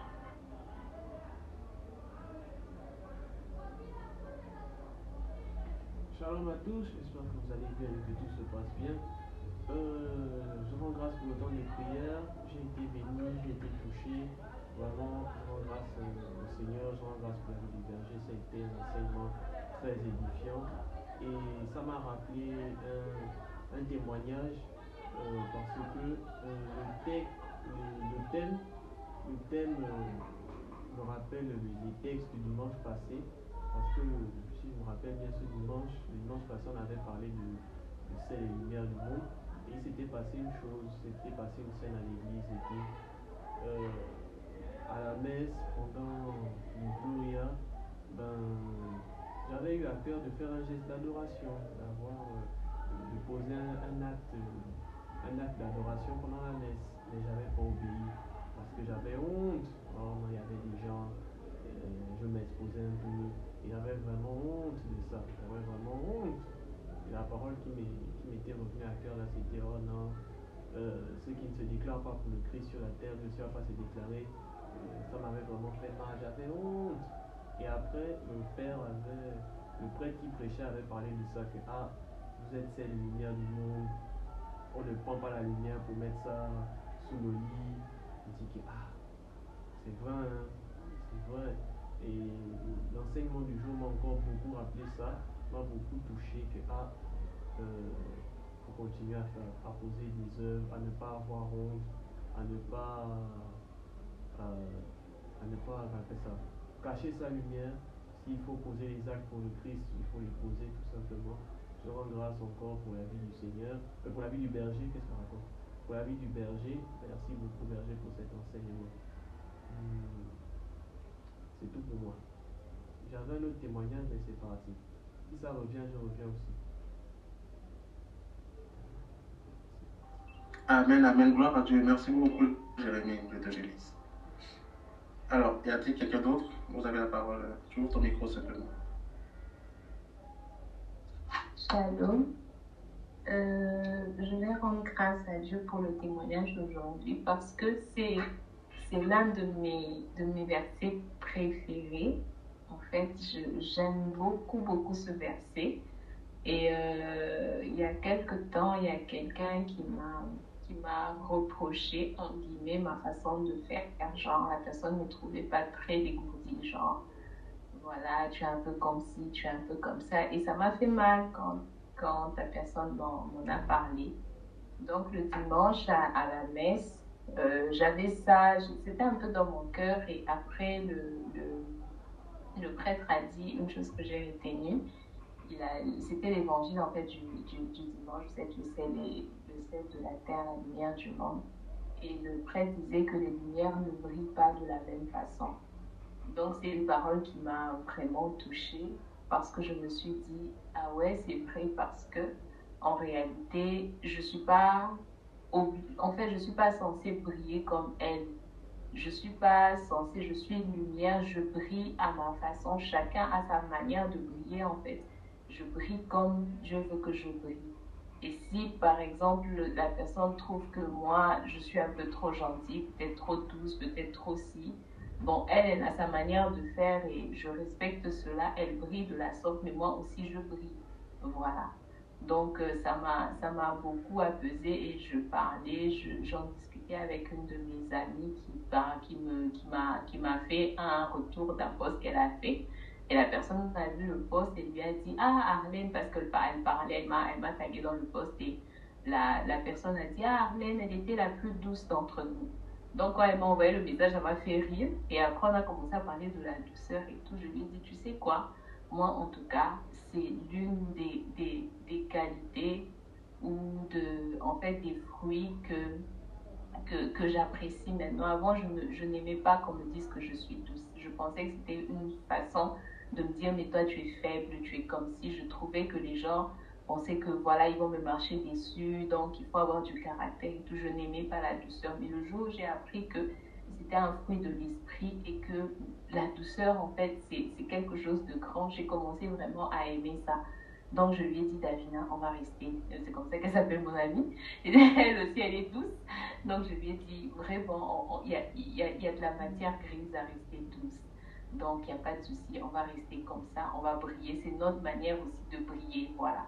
Si ça ne plaît pas, c'est pas grave. Et pas plus tard que hier ou cette semaine, en fait, j'étais dans beaucoup de courses.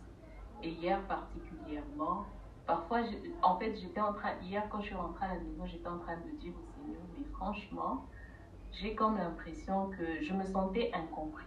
Voilà, je me sentais incomprise et j'ai commencé à me poser des questions genre, ah, vraiment, est-ce que c'est moi le problème ou c'est les autres le problème en fait? Toujours, tu as comme il y a toujours cette manière. En fait, c'est comme si les gens trouvent que j'en fais trop. Non, tu es trop gentille, tu es trop patiente.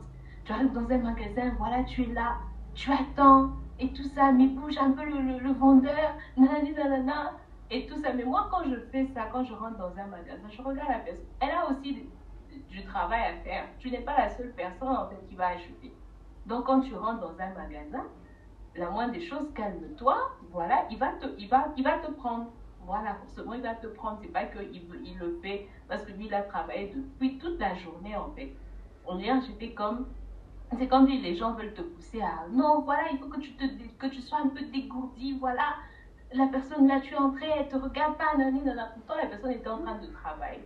Et moi, je réagissais comme d'habitude. J'arrive, j'attends, je patiente. Après, on me donne ce que je dois voir, tout et tout et tout. En fait, je ne me prenais pas la tête. Et hier, particulièrement, on a rencontré deux personnes dans un magasin. En tout cas, le monsieur était tellement patient que moi-même, ça m'a dépassé. On est allé chez une couturière. La couturière était tellement patiente. On lui a pris, je ne sais pas combien de temps, comme ça, pour choisir tout ce qu'on avait à choisir. Mais elle était tellement patiente. Et moi, je me disais, mais en fait, quand tu es comme ça, limite même pour ton cœur, c'est bien. Tu te fatigues moins, en fait, au lieu d'être toujours sous les nerfs, nanani, nanana et tout. Mais moi, je me sentais incomprise parce que les personnes avec qui j'étais me trouvaient aussi bizarre. Bizarre que tu sois patiente, bizarre que tu sois assis et tout. Donc, quand je suis rentrée à la maison, je me sentais, genre, c'est comme si je me sentais humiliée, en fait. À un moment, tu as comme l'impression que les gens te parlent mal parce qu'ils trouvent que tu es comme ci, tu es comme ça. Donc, je suis rentrée à la maison, j'ai dit ça au Seigneur, vraiment, je lui ai dit, Seigneur, j'ai comme l'impression d'être une mèche-pote. Vraiment, je lui ai dit ça. Et ça me faisait mal. Je lui ai dit, mais franchement, regarde, mais tu sais pourquoi moi je réagis comme ça, tu sais pourquoi moi je fais ci. Donc, je lui ai parlé, tu sais pourquoi moi je suis comme ça, tu sais pourquoi. Et tout. Et après, j'ai prié, je me suis endormie. Mais le matin, quand je me suis réveillée, j'ai dit, Seigneur, tu sais quoi? Je vais rester ce que toi tu veux que je sois. Peu importe ce que les gens vont penser de moi. Je veux être la lumière en fait dans tout ce que je vais faire. Si les gens ne veulent pas, si les gens ne comprennent pas, mais pourvu que je sois ce que toi tu veux en fait. Voilà. Donc j'ai prié comme ça et puis j'ai continué ma vie. Et là, avec ce thème, vraiment, ça m'a beaucoup parlé. C'est comme si ça me motivait encore. Voilà, reste tel que tu es pourvu que tu accomplisses la volonté de Dieu. Et puis à un autre moment lors de l'enseignement, c'était par rapport au ne te dérobe pas à ton semblable. Je me suis reconnue vraiment dans ça. Je me suis, pas que je voulais me dérober de cette personne, mais je n'avais pas les moyens d'aider cette personne qui m'a sollicité plusieurs fois. Elle m'écrivait, elle m'appelait. Parfois, je ne répondais pas. Bref, parce que je n'avais pas, mais je me suis dit, la moindre des choses, c'était quand même de me dire, de répondre en fait, de répondre, de lui dire, voilà, je peux pas, je peux faire ci. Et là, je remarque vraiment que c'est plus facile d'aider les gens quand on a, mais quand on n'a pas, parfois, on est du genre, ah, moi, j'ai mes problèmes et tout ça. Mais cette parole m'a beaucoup interpellée pour me dire, mais même si tu n'as pas, au moins, réponds à la personne, au moins, demande-lui de patienter, dis-lui quelque chose, voilà, sois compatissante, des trucs comme ça.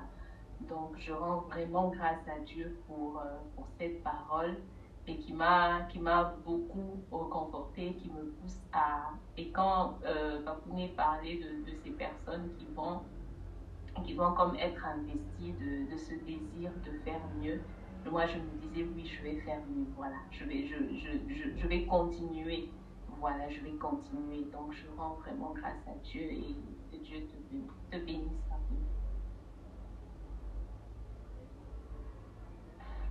Amen. Que Dieu vous bénisse aussi. Merci beaucoup pour ton témoignage. On rend grâce à Dieu. Est-ce qu'il y a quelqu'un d'autre qui souhaite rendre grâce à Dieu?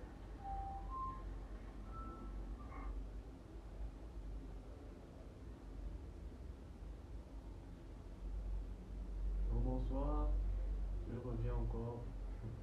Oui, je me suis souvenu de ce que je voulais dire au deuxième témoignage. Oui, je me suis reconnu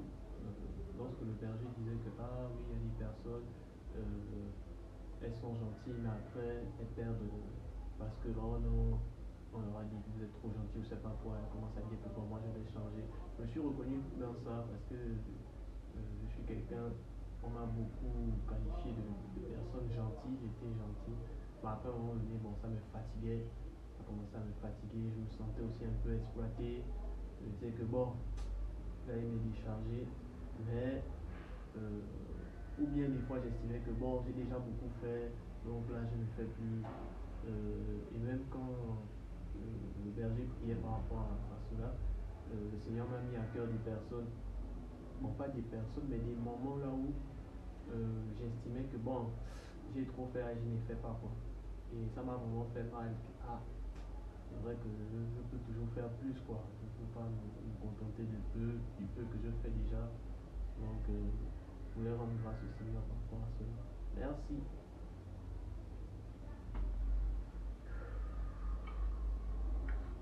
Amen. Merci beaucoup, Jérémie. Je te remercie infiniment. Est-ce qu'il y a quelqu'un d'autre qui souhaite aussi rendre grâce à Dieu? Sentez-vous libre. S'il y a des personnes qui n'ont pas encore parlé mais qui souhaitent parler, ouvrez vos micros simplement.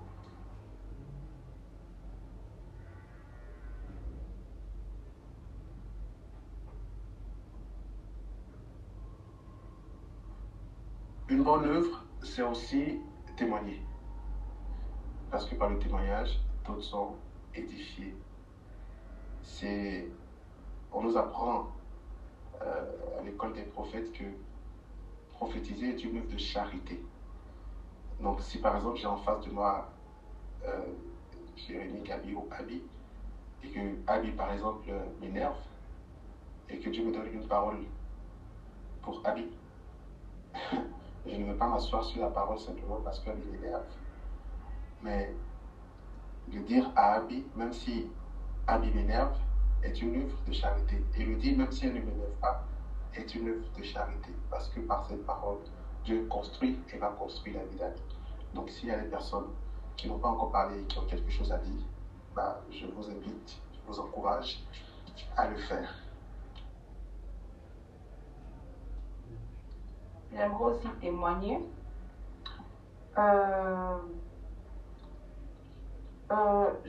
Je rejoins un peu le témoignage de Jérémie. Hein. Moi, je suis quelqu'un de base, je suis très gentille, de base. Je suis très gentille, très généreuse, mais avec, j'ai eu à voir pour... Bon, je vais prendre par exemple un truc généreux que j'ai eu à faire. J'ai regardé mon téléphone. En fait, il y a cette personne-là, c'est une personne qui était, je ne sais pas si c'était complexée par le téléphone ou tellement la marque était grande. Je ne sais pas, mais la personne était complexée. Ce qui fait qu'à chaque fois qu'on parlait, à chaque fois qu'on faisait un pari ou un truc comme ça, il mettait toujours le téléphone là, il me dit non, comme ça, si tu perds, tu mets le téléphone. À chaque fois, c'était comme ça. Après, à un moment donné, j'ai dit bon, vas-y. On a fait un pari et genre le pari, j'ai fait exprès de ne pas le gagner. Je ne gérais même pas le pari. Je ne gérais pas ce pari-là. En fait, vous avez une semaine, on a fait un pari et tout et tout. Et moi, je faisais une semaine, je faisais ma vie. Je ne gérais pas le pari. Quand le jour j'y ai arrivé, je lui ai dit, en tout cas, je n'ai pas géré ton pari-là, prends le téléphone. La personne ne croyait pas. La personne ne croyait pas, non. Je dis que c'est le téléphone que tu veux. Viens, échange le téléphone. La personne ne croyait pas. Il me dit, mais il ne croit pas. Il ne croit pas. Je dis, le téléphone, c'est éphémère. Hein, c'est quelque chose d'éphémère. C'est un truc, on peut me le prendre, on peut me le voler aussi demain, après-demain. De toute façon, Dieu fera grâce, j'aurai un autre téléphone. La personne ne croyait pas. En fait, jusqu'à ce que je réalise le téléphone devant ses yeux, je mets le téléphone dans ses mains. La personne a pris le téléphone et elle m'a remis ce téléphone. Donc, le téléphone que j'ai actuellement là, c'est le téléphone de cette personne en temps normal. Et je lui ai remis mon téléphone. Je lui ai dit que, voilà, écoute, c'est ton téléphone. Si tu estimes que c'est ça que tu veux, prends-le.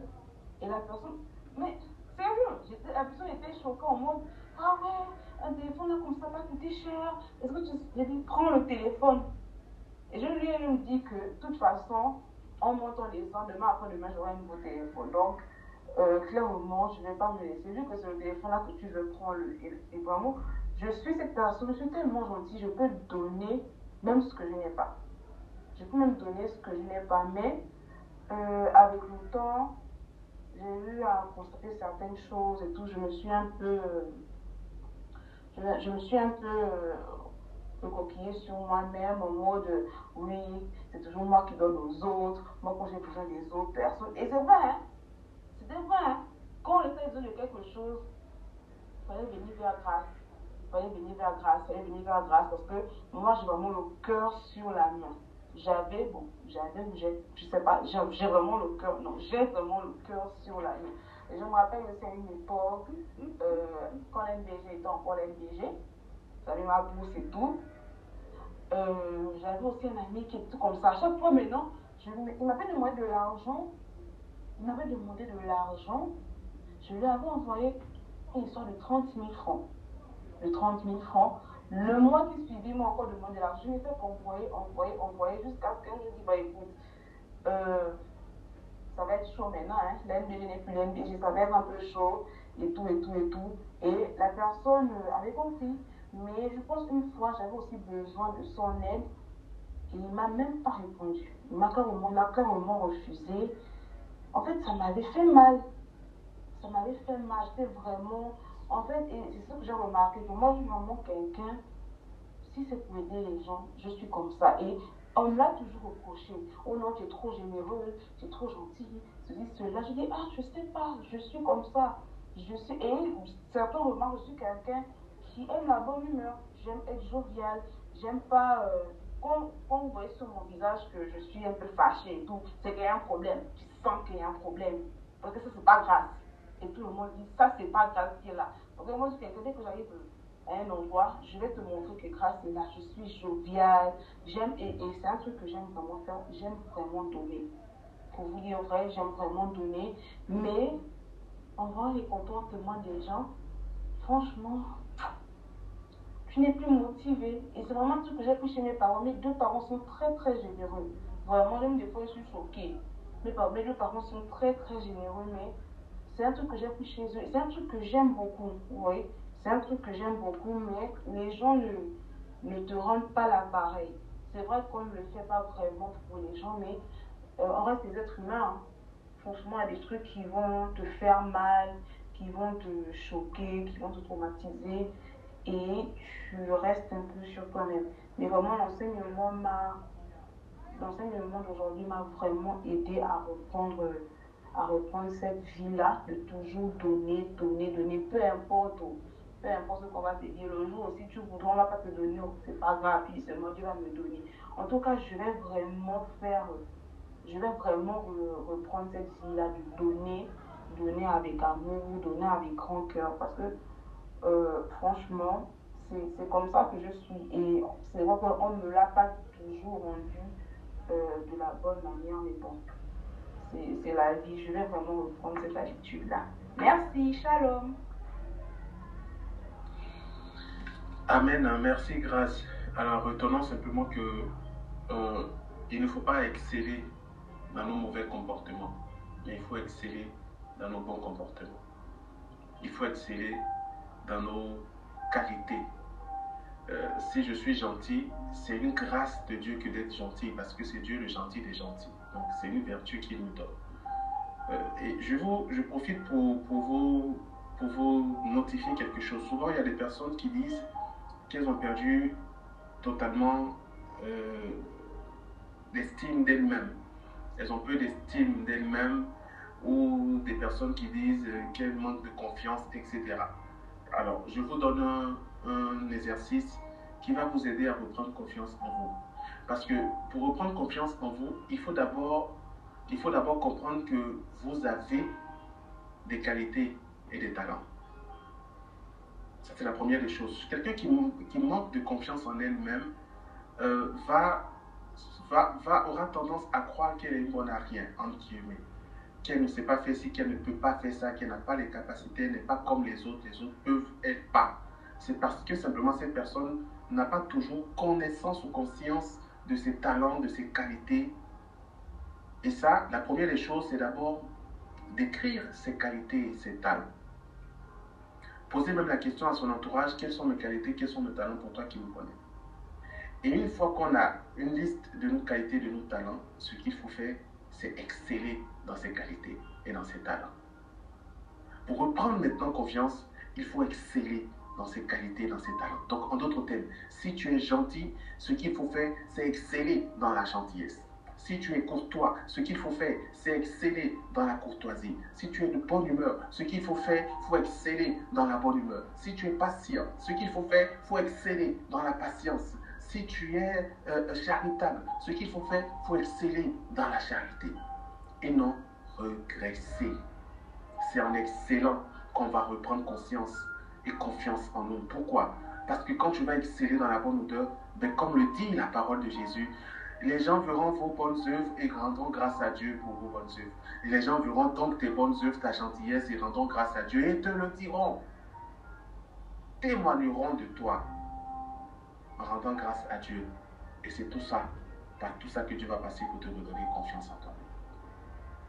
On ne regresse pas dans les bonnes attitudes ou dans les bonnes, dans les talents ou pour exceller. On excelle et il faut exceller dans ses qualités et ses talents. Voilà. Donc ne regressons pas, mais excellons dans les bonnes choses. Amen. Est-ce qu'il y a quelqu'un d'autre qui souhaite rendre grâce à Dieu? Est-ce qu'il y a une autre personne? Alors, s'il n'y a plus personne, on va donc conclure notre temps de prière en se disant merci pour chacun d'entre vous, pour votre présence, votre disponibilité. Que Dieu vous bénisse infiniment. L'enseignement sera disponible sur la chaîne YouTube. Je vous prie d'aller réécouter, de partager autour de vous. Sur ce, que Dieu vous garde.